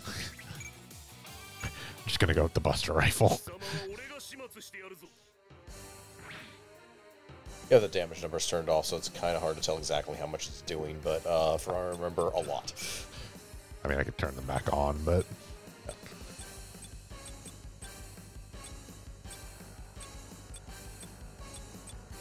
If I remember where the fuck that was, I don't care.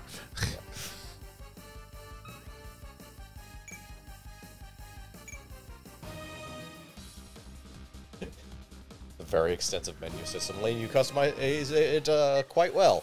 Unfortunately, it also means it's very, very, very big. Yeah. And it doesn't always make sense where stuff is at. Like, I'm not sure if that's under general or, like, display or where the fuck it is. Yeah.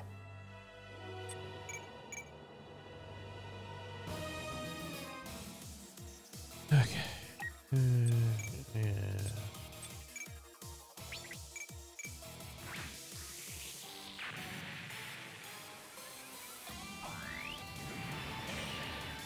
You get range of the, whatever. I mean, I can take as much time as I want to get there. It's not like the fucking guest Leos are going to go over and finish him off. Yeah, that's true. Come the kill stealing guest, Leo. Plus, this just makes it all the more likely because now I'm just guaranteed super crits. Yeah.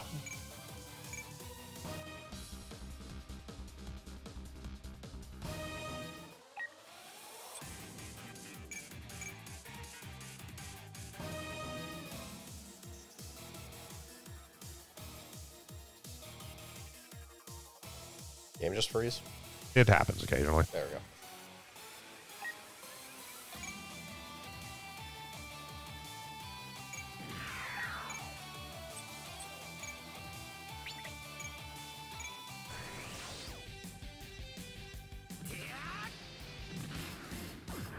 G ユニットの火力甘く見るなよ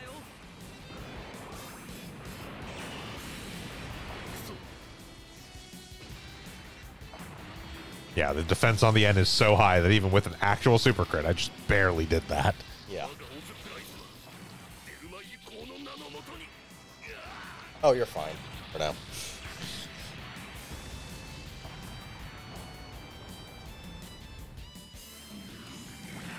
俺は負けない俺はガンダムのパイロットだからな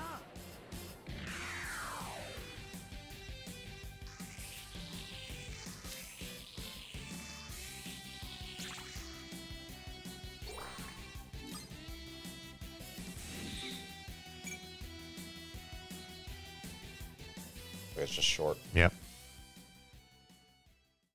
Oh well. Yeah. Yeah, not a big deal.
Oh boy.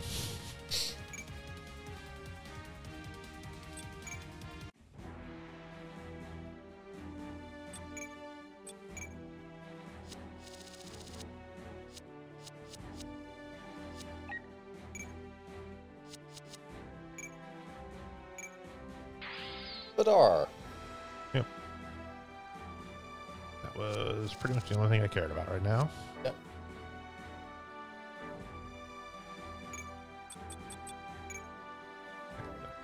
Wasn't sure if anything would end up there from dispatch. They sometimes drop in there. Yeah, they do. Who could this man be?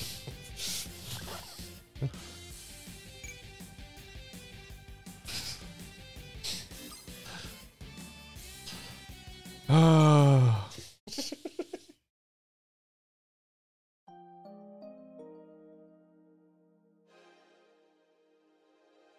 PX 戦闘中にパイロットの脳波を解析し、極限の集中状態に至った際の反応速度に合わせて機体出力を制御する操縦支援システム。戦闘の要で発動すれば旗色を翻す可能性を持つ一方、その運用にはパイロットごとの調整が必要となり、 Which we mean one of these two people. 未だ試作段階の代物だった。そのためアフターコロニー195年において PX システムの完全発動が可能な人物は G ユニットのテストパイロット2名しか存在していない。その事実が暗黙のうちに語る一つの答え。 But we're not sure what. アディ、LO ブースターユニットが完成したの。今システムチェンジを行ってるわ。次の戦闘には使えるはずよ。ルシエ、どうしたのよ、アディ。体は大丈夫なの？ああ、ルシエ、俺やっぱやられちまうかも。また弱気になったの？だってさ、あの敵のパイロットは兄さんかもしれないんだ。嘘。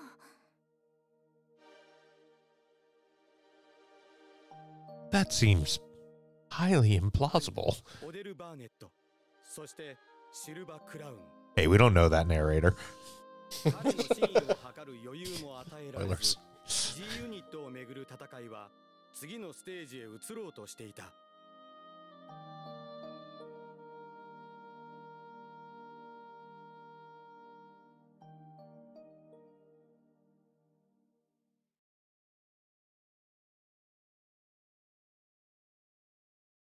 Again, partially because this is a 3-volume series, it very quickly goes through mobile suit upgrades. Yes. オペレーションパンドラ。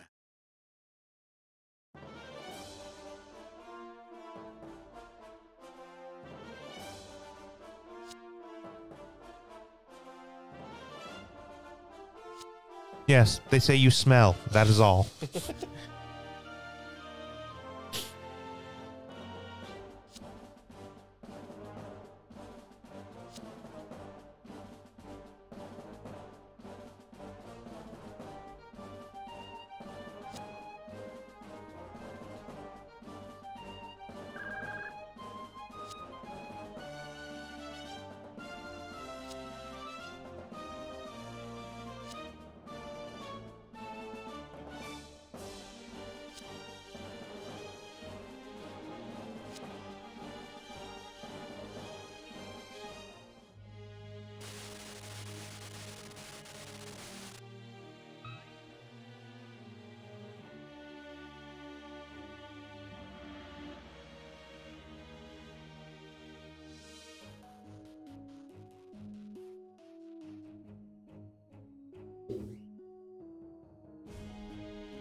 Certainly nothing will go wrong.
I occasionally forget that there's a character named Dick.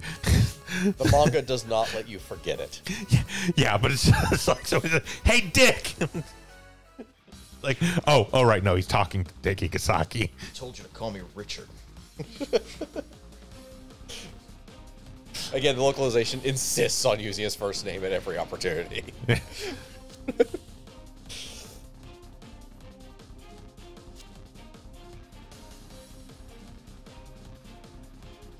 Right, and this being a separate unit also means the gauge will be reset. Yes. The LO booster is legitimately just a different unit, even though it's technically just the Geminas with the LO booster on it. Yeah.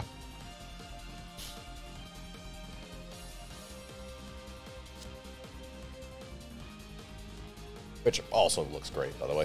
Yes.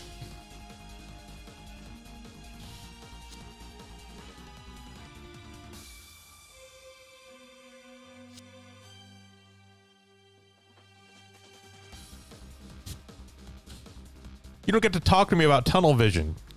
You have no peripherals with that stupid mask. I assure you, it's skin tight. I glued it to my face.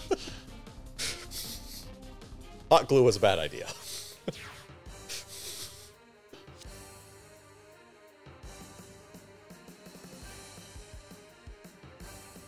I don't work for you.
Oh no, who could it be?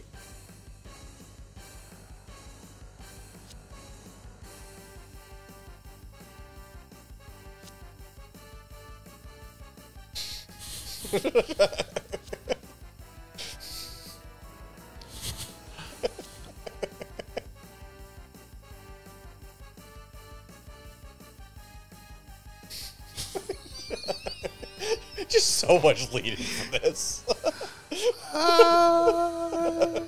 Valder Farkill, the Dark General of Destruction. By God, is that Valder Farkill's music? Oh my God.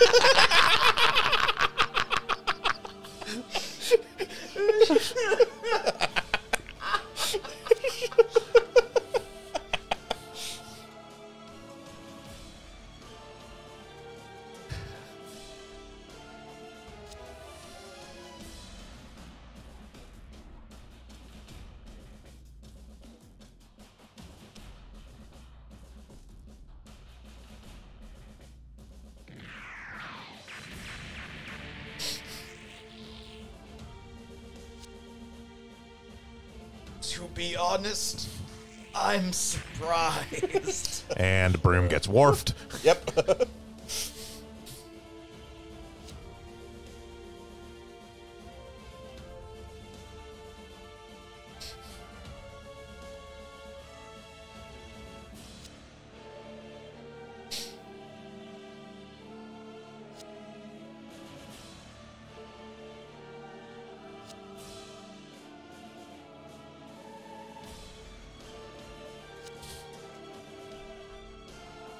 Our default kill, Dark General of Destruction, frontman of a Visual K band.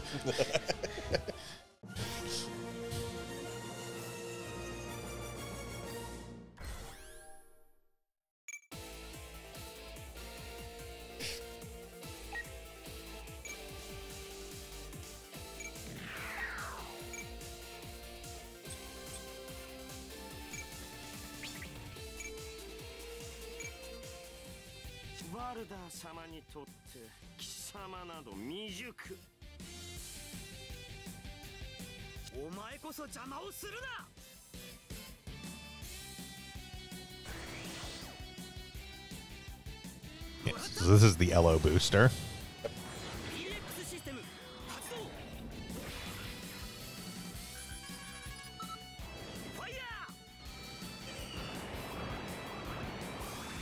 Asking the question, what if our upgrade was just a completely different Gundam? Pretty much.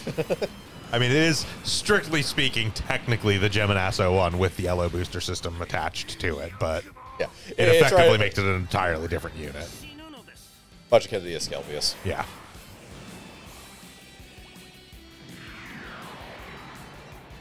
Missed, bitch.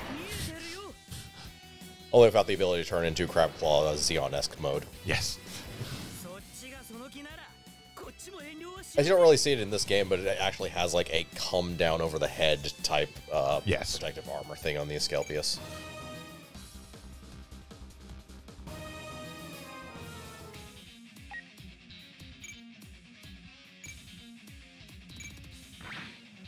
Yes, I actually like that. Yeah.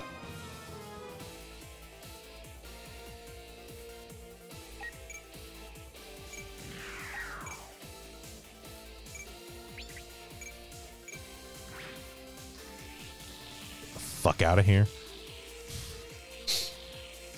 Okay, now to distract the Hydra.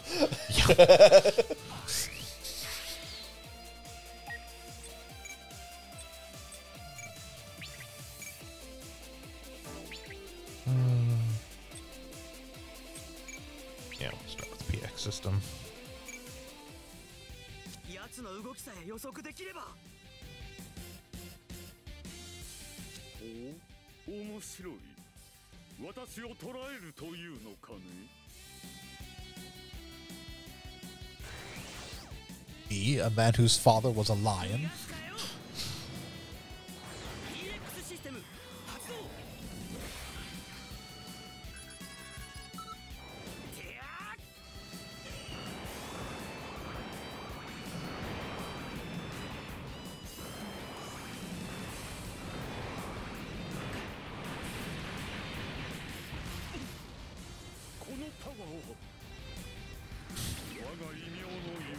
This is the Hydra.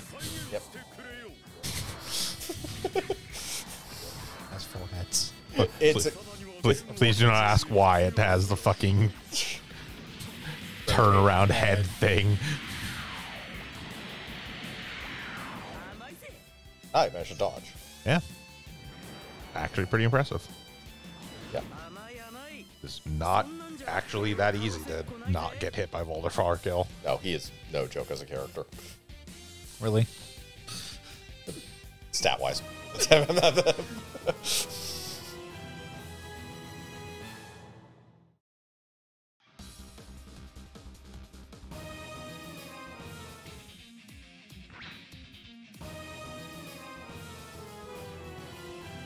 Can you give me the cable?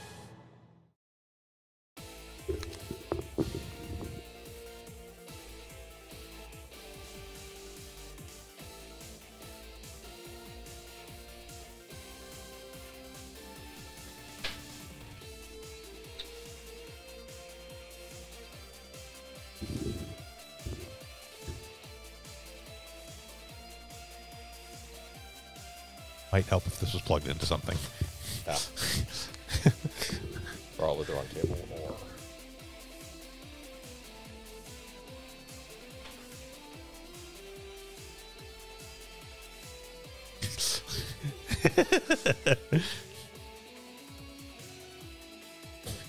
Third cable. we apparently have 3 USB-A to micro B cables, only one of which is actually plugged into anything.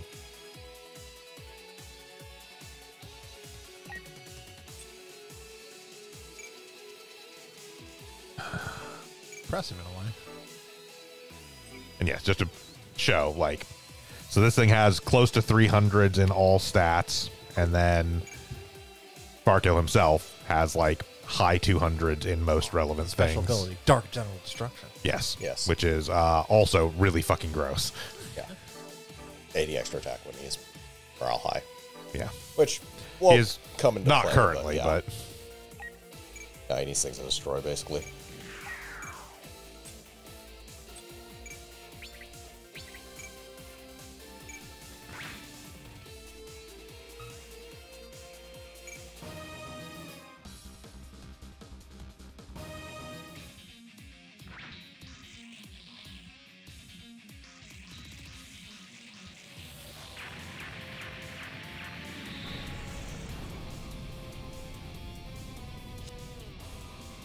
Remember this one requires specific strategy and or just save scumming.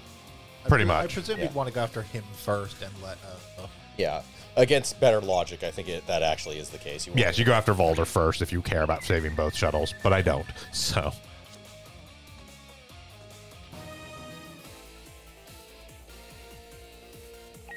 If it mattered much, Volder's also just unlocked by building the Hydra Gundam. yes. So.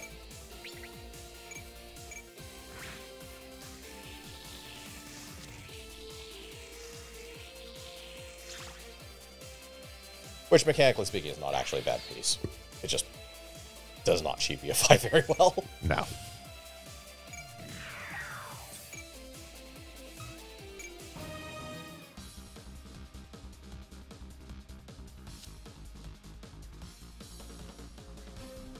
Yeah, because basically, as you can see, if they had a single more turn, they would have both made it to the Yeah. thing, which if I had started on Volder, the yeah, Kratz doesn't actually do enough damage to take out one on his own, so He might be able to, but it will take him longer than the Yeah. Hydra Gundam for that's yeah, for damn basically, sure. like not Yeah. not in the time frame they have, because the Yeah. shuttles just make a beeline directly for the exit zone. Yeah.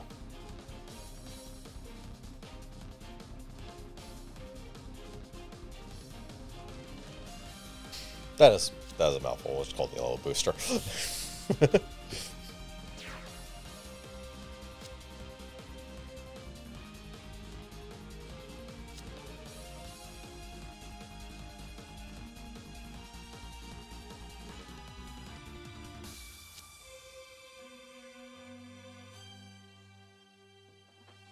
Also, I guess Kratz is there, but that doesn't really matter.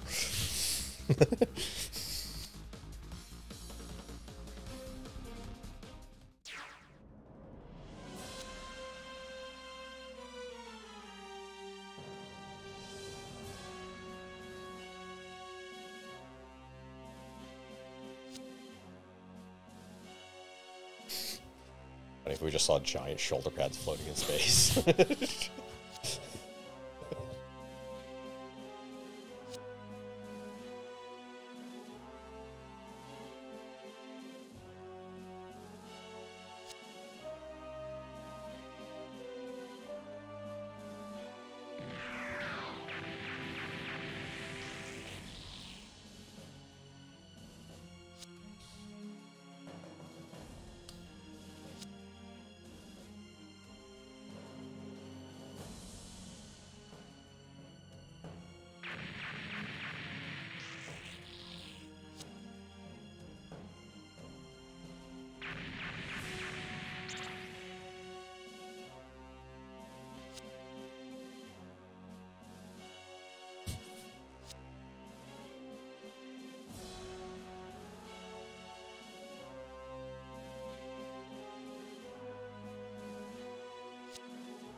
No, you're worthless.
Oh, well, in that case, bang. Right, airlock him. I also love that his name just inspires that in everyone hears it. Valder Farkill.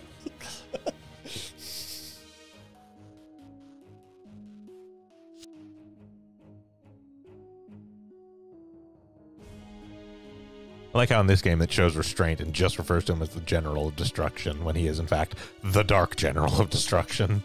You mention it there. Yeah, they go back and forth.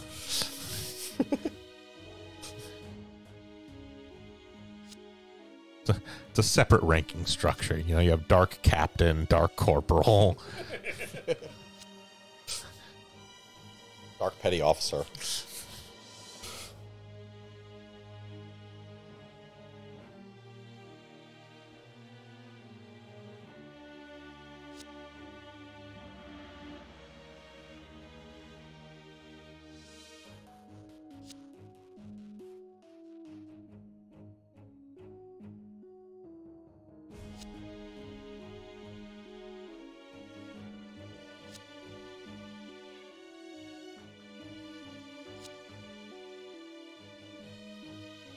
Seriously, it wasn't that hard.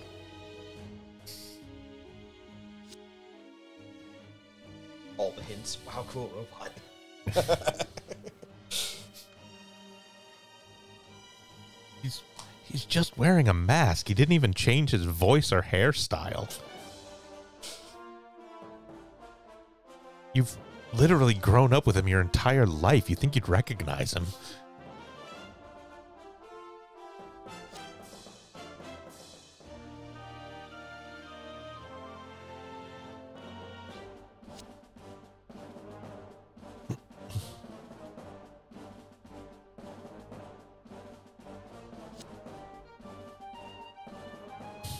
I like it. Why is it being called Operation Pandora? No reason.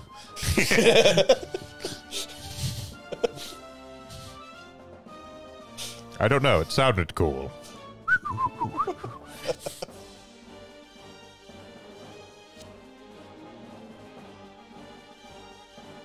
Where did the Hope Gundam go? Oh well, probably misplaced it. Time to make another one.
bang, series over.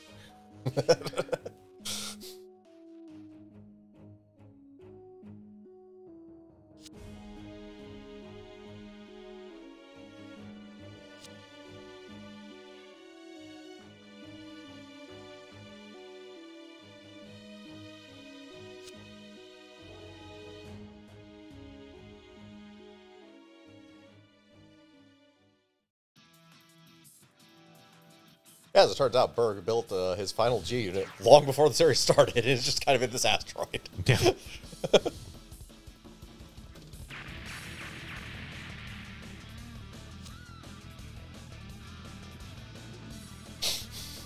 What? Silvercrown is Odell Barnett? Who knew? For the record, everyone knew.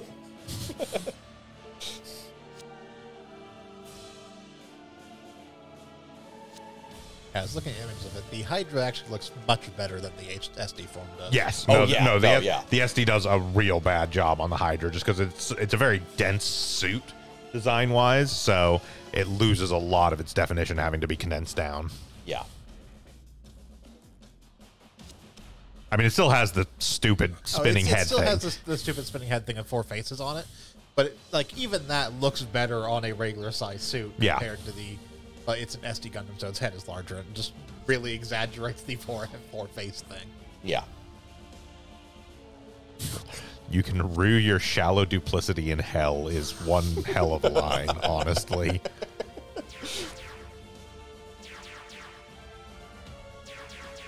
Oh no, he said he Tauruses after Gundam. Prize Taurus's thing. After the Asclepius, no less. Spray painted some gold onto them. It's totally different.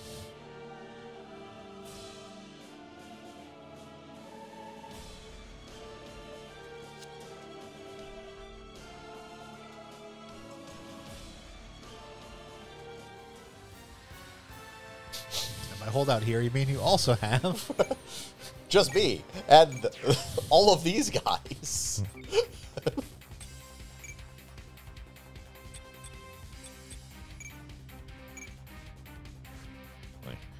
We will keep you in this time. We'll take Salmon out.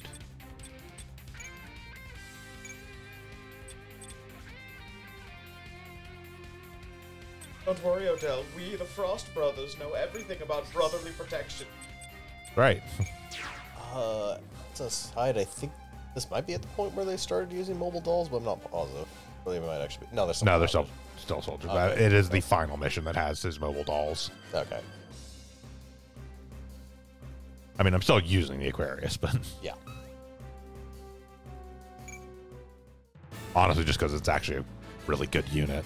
Aquarius is not bad. It is extra specially Can you destroy 12 units in 3 turns. Can you destroy 12 units in 1 turn?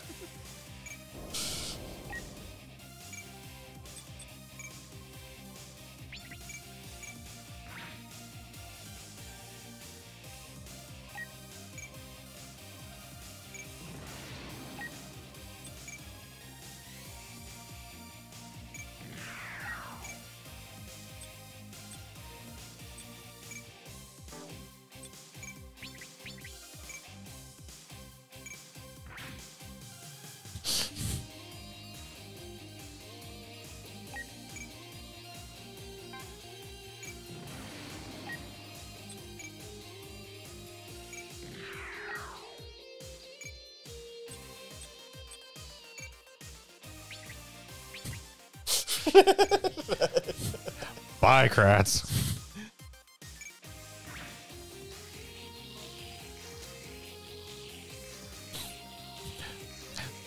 There's no actual reason to do this, just spite. Just fuck Kratz.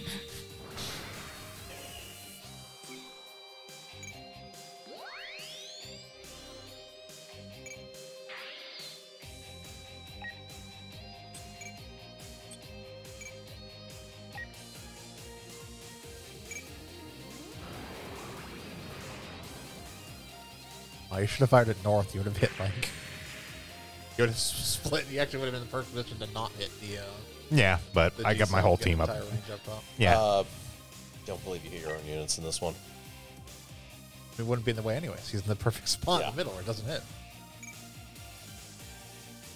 It's a G-Gen game. G-Gen games usually don't have map attacks hit your allies.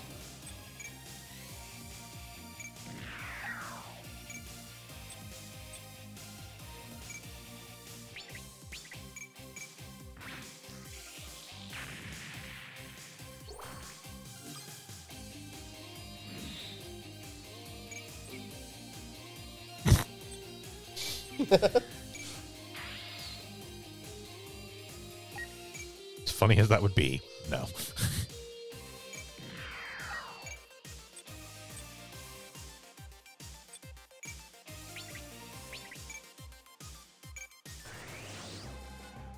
Alter Farkill's got a 50% hit chance on Master Ranger. So you call yourself the Dark General of Destruction? Well, I am the undefeated of the East. That means he has never been defeated.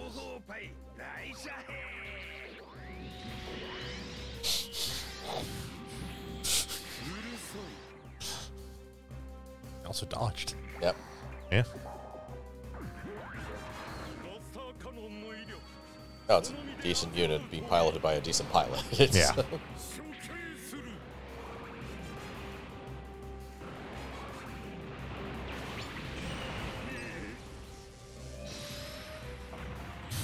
Oh no, a whole 4,500 damage.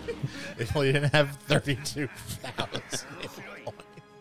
Yes, as a reminder, last time around, I may have put the plus 15,000 HP mod unit. Entirely unnecessary anyways, but...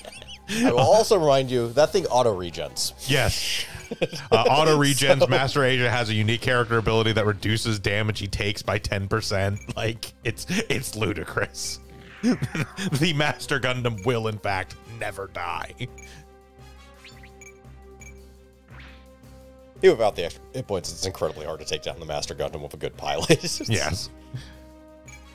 Especially if they gain enough levels to gain a decent amount of the dodge stat, because trace system basically is stupid.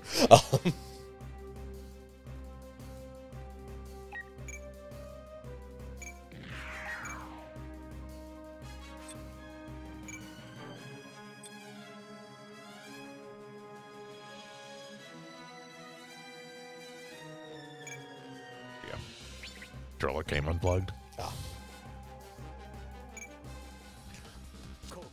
So since we haven't seen it actually use it, since in our fight against him, he only ever used the claw cannon.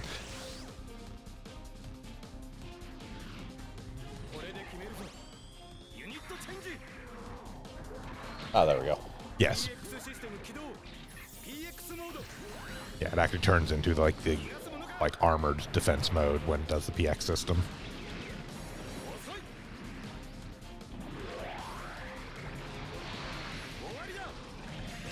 It's one of the things I actually really like about the design of the Asclepius.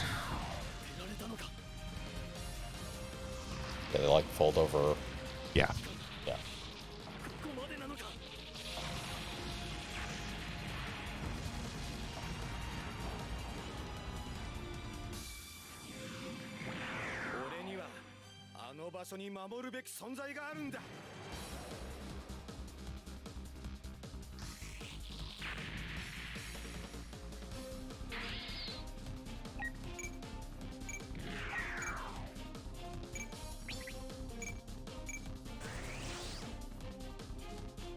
And there is just a flat out hit him with the fucking claw. Yes.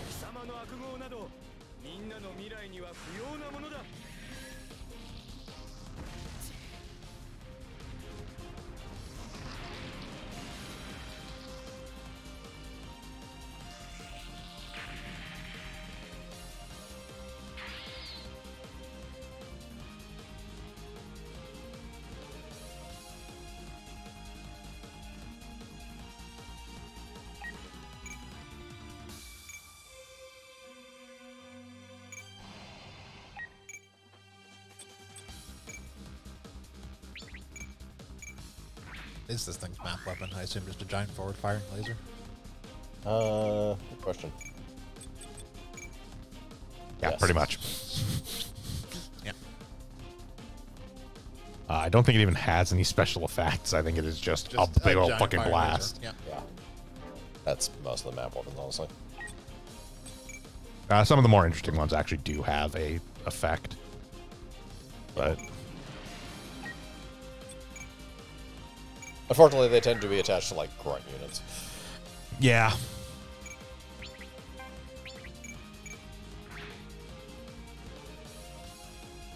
It's a side effect of your mechanics being built off of fluff, effectively. We don't have fun map weapons like let's cheese this final boss, but it's shooting nukes. Can't fire from 9 tiles? I don't care. Fire a nuke.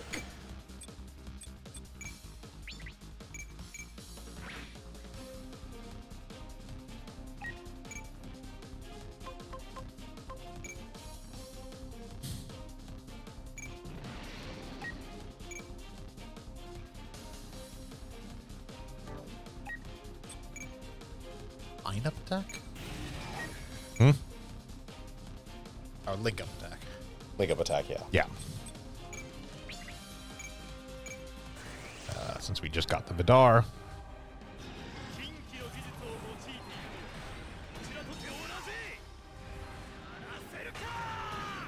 I don't.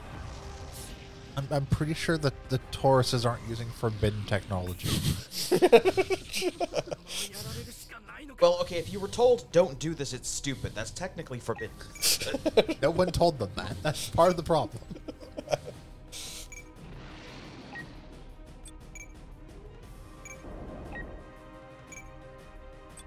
No one said, hey, maybe you shouldn't fill your robot with M80s.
That's necessary. Absolutely. Until it can one-shot bosses, it's absolutely necessary. Okay, so Beam Saber, we've seen that.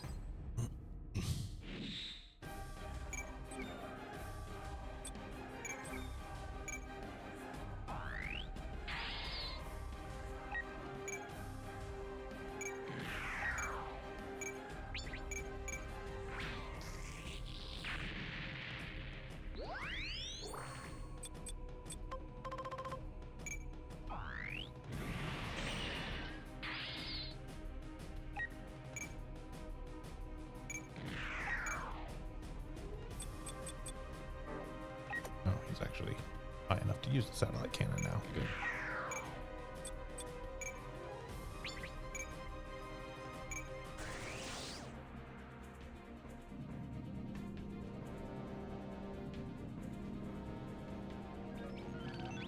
I don't know if we ever saw what it looks like when the Unit 3 uses the satellite cannon. I don't know either, actually. If we did, it was maybe in the first session.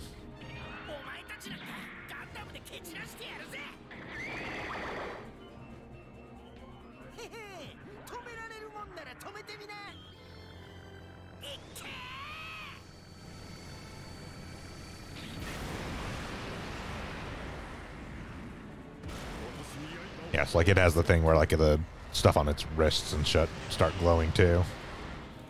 Oh, so close. Yep.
You missed, traitor.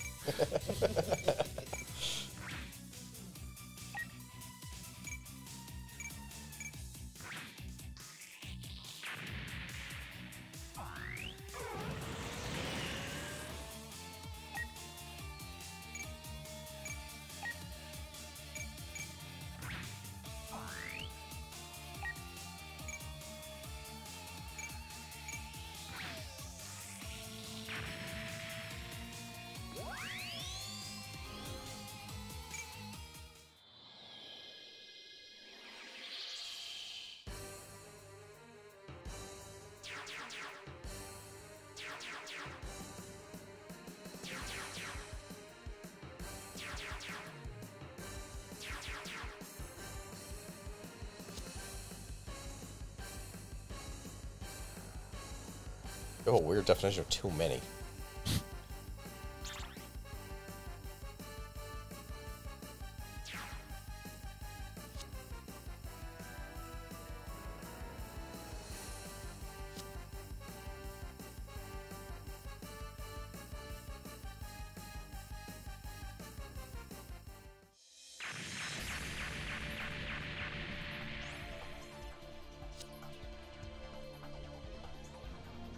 That is also a good surprise face.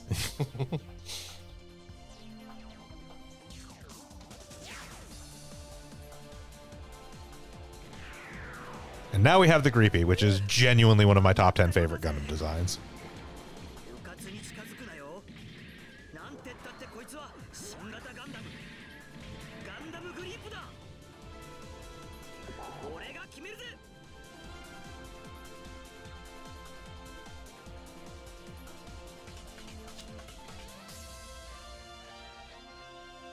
Oh, I just got that.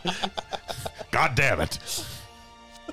I'm the Dark General of Destruction, not the Dark General of Subtext.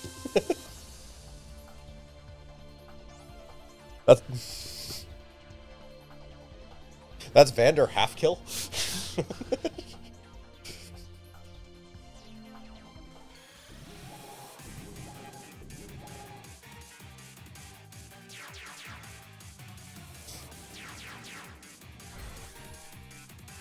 Six bonus units.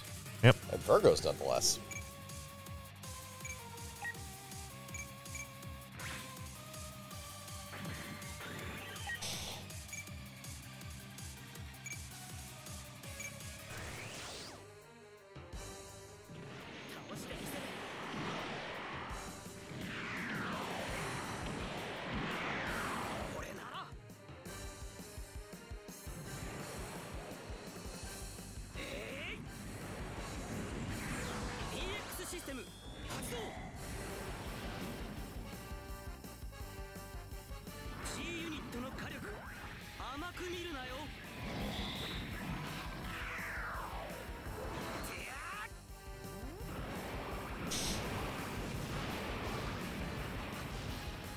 Ah, good. It uses the half-transformed Yes. Guardian mode, effectively.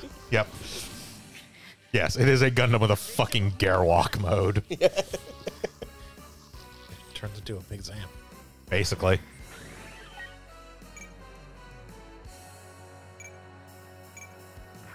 It's a semi-running thing with this one. Also has a map attack. Does have a map attack.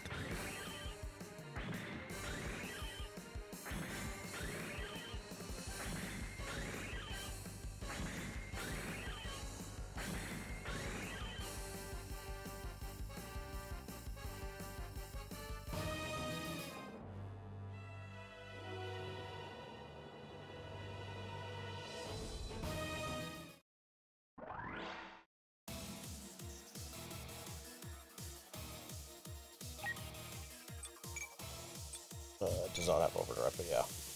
No, but it does have this. Yes.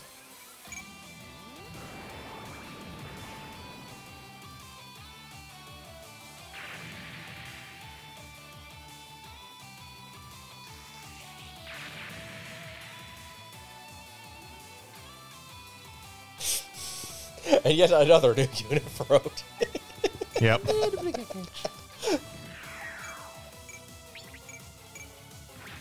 It's fine. I will almost certainly either go through development trees or just come back through and rerun these off stream to get all the units I want. It's like kill nothing except with them until you get maxed out. Yeah. Considering how close it was in the first scenario, I think just redoing that and killing like a thing or two. Because I know it will carry over restarting With the same scenario. mission, yeah. Yeah.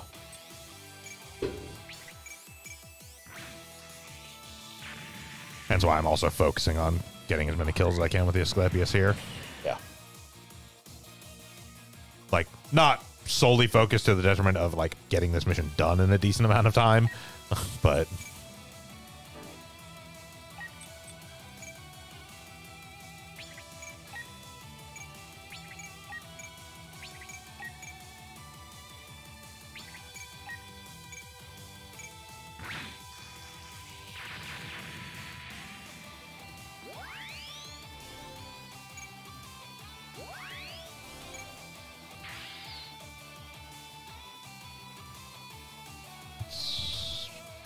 Everything over here, yes.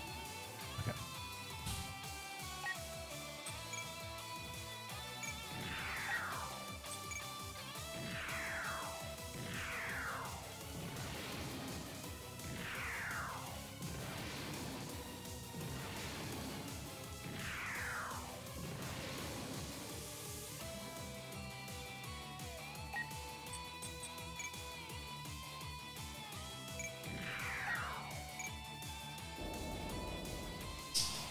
Why are you... Move closer to myself.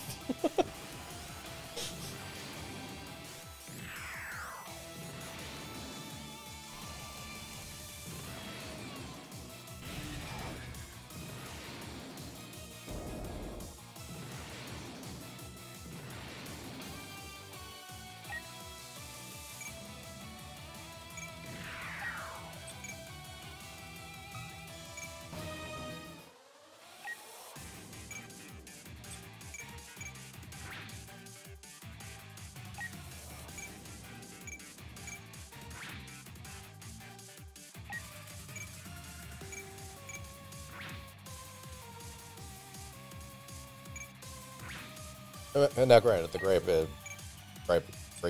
whatever, can solo most of that side of the board, but Yes. It is very much an endgame unit. Yeah.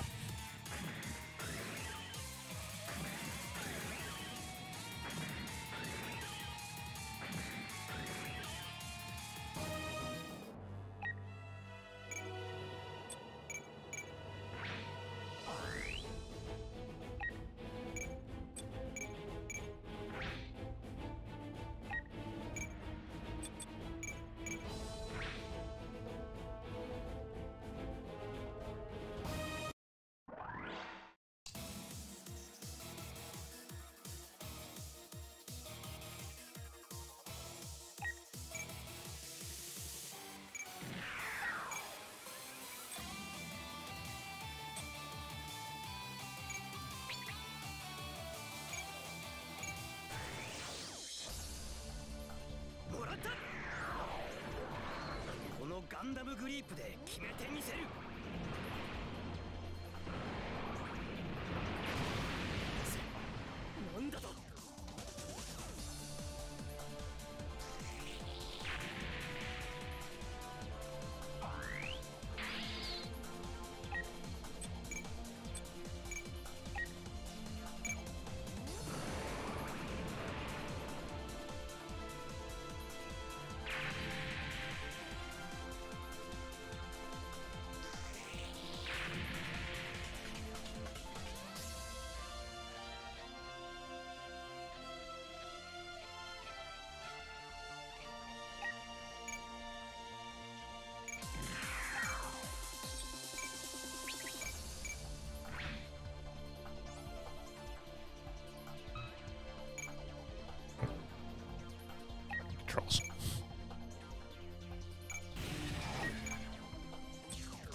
pew pew. This will probably not kill it.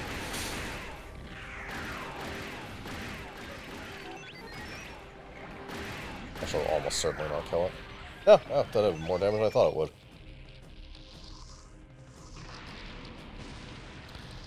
You may be forgetting that Mask has ridiculous damage boost abilities.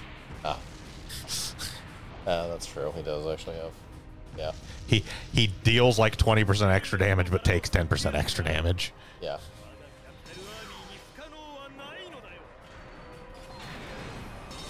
Also, the Virgo's reducing beam damage? No, it's ranged. It's ranged, yeah. Physical and beam ranged. Yeah. Special range won't count. Yeah. Better it's out of energy, but I don't think it is. You know what? Actually, yes.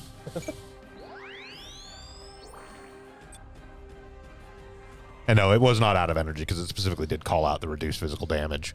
Okay, it just Mask just does ridiculous amounts of damage. Charisma just because. I mean, it helps him level faster. Help individuals level faster? Yeah. Yeah. The individual's charisma applies to them. The guest on like a warship applies to everyone associated with that warship, and the raid group stuff does the weird averaging plus calculation stuff.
Running the thing out of energy. It's one weakness.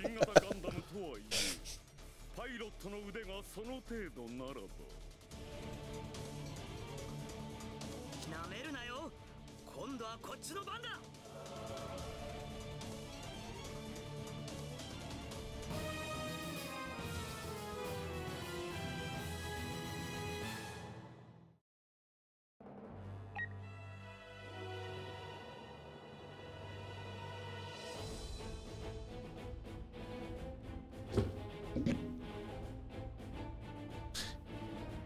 Helps use the right of R3 cables.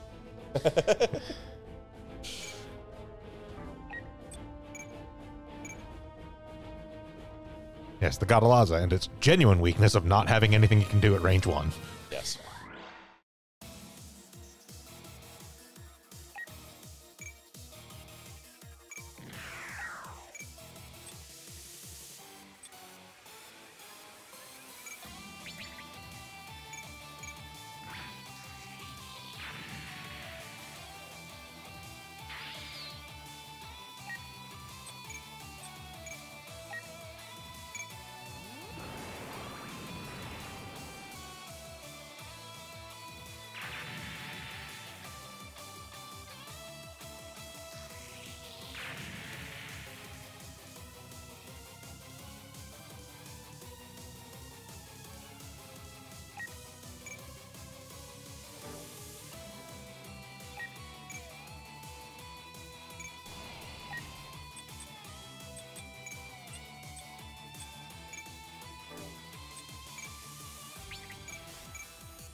This is just going to be changing over anyways.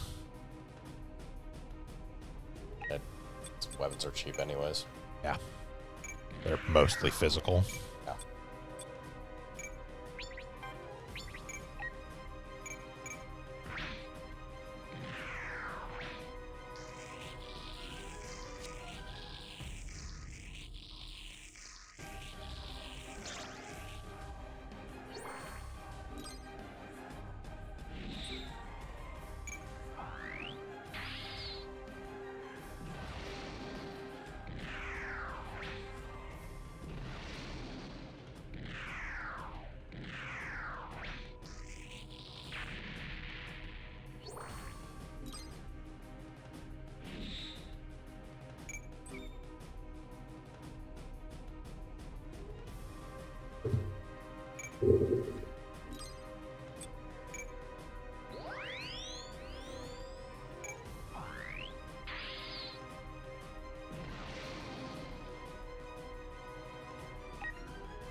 Oh, that guy. Yep. Okay.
Listen, I am back now, but I'm going to ask that we just kind of wash over the complicit in war crimes thing.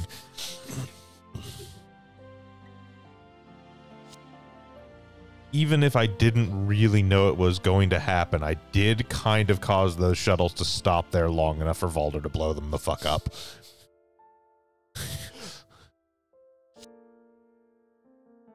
Not kind of quite how that happens in the manga, but it's very weird. And yeah.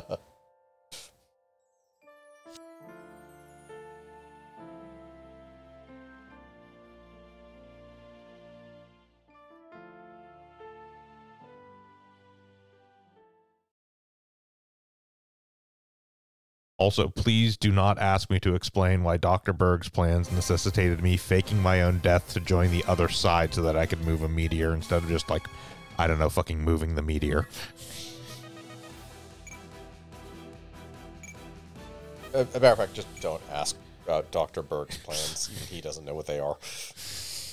They are less dumb than the claws. Everything is less dumb than the claws. And with that, we're going to go ahead and call it here for the day. Thank you for joining us again for another Super Robot Sundays here on Sound Goblin Gaming.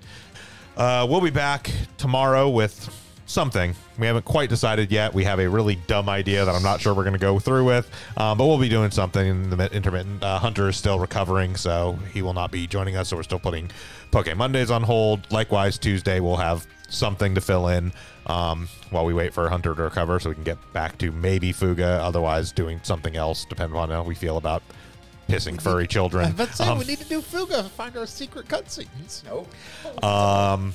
Thursday, we'll be back with more Dying Light. And next Sunday, we actually will not be here with Super Robot Sundays because we do have a social engagement that day. So we'll be back 2 weeks from now with the continuation, the conclusion of G Unit. And then we will also almost certainly just get through the 2 missions of Endless Waltz at that time as well.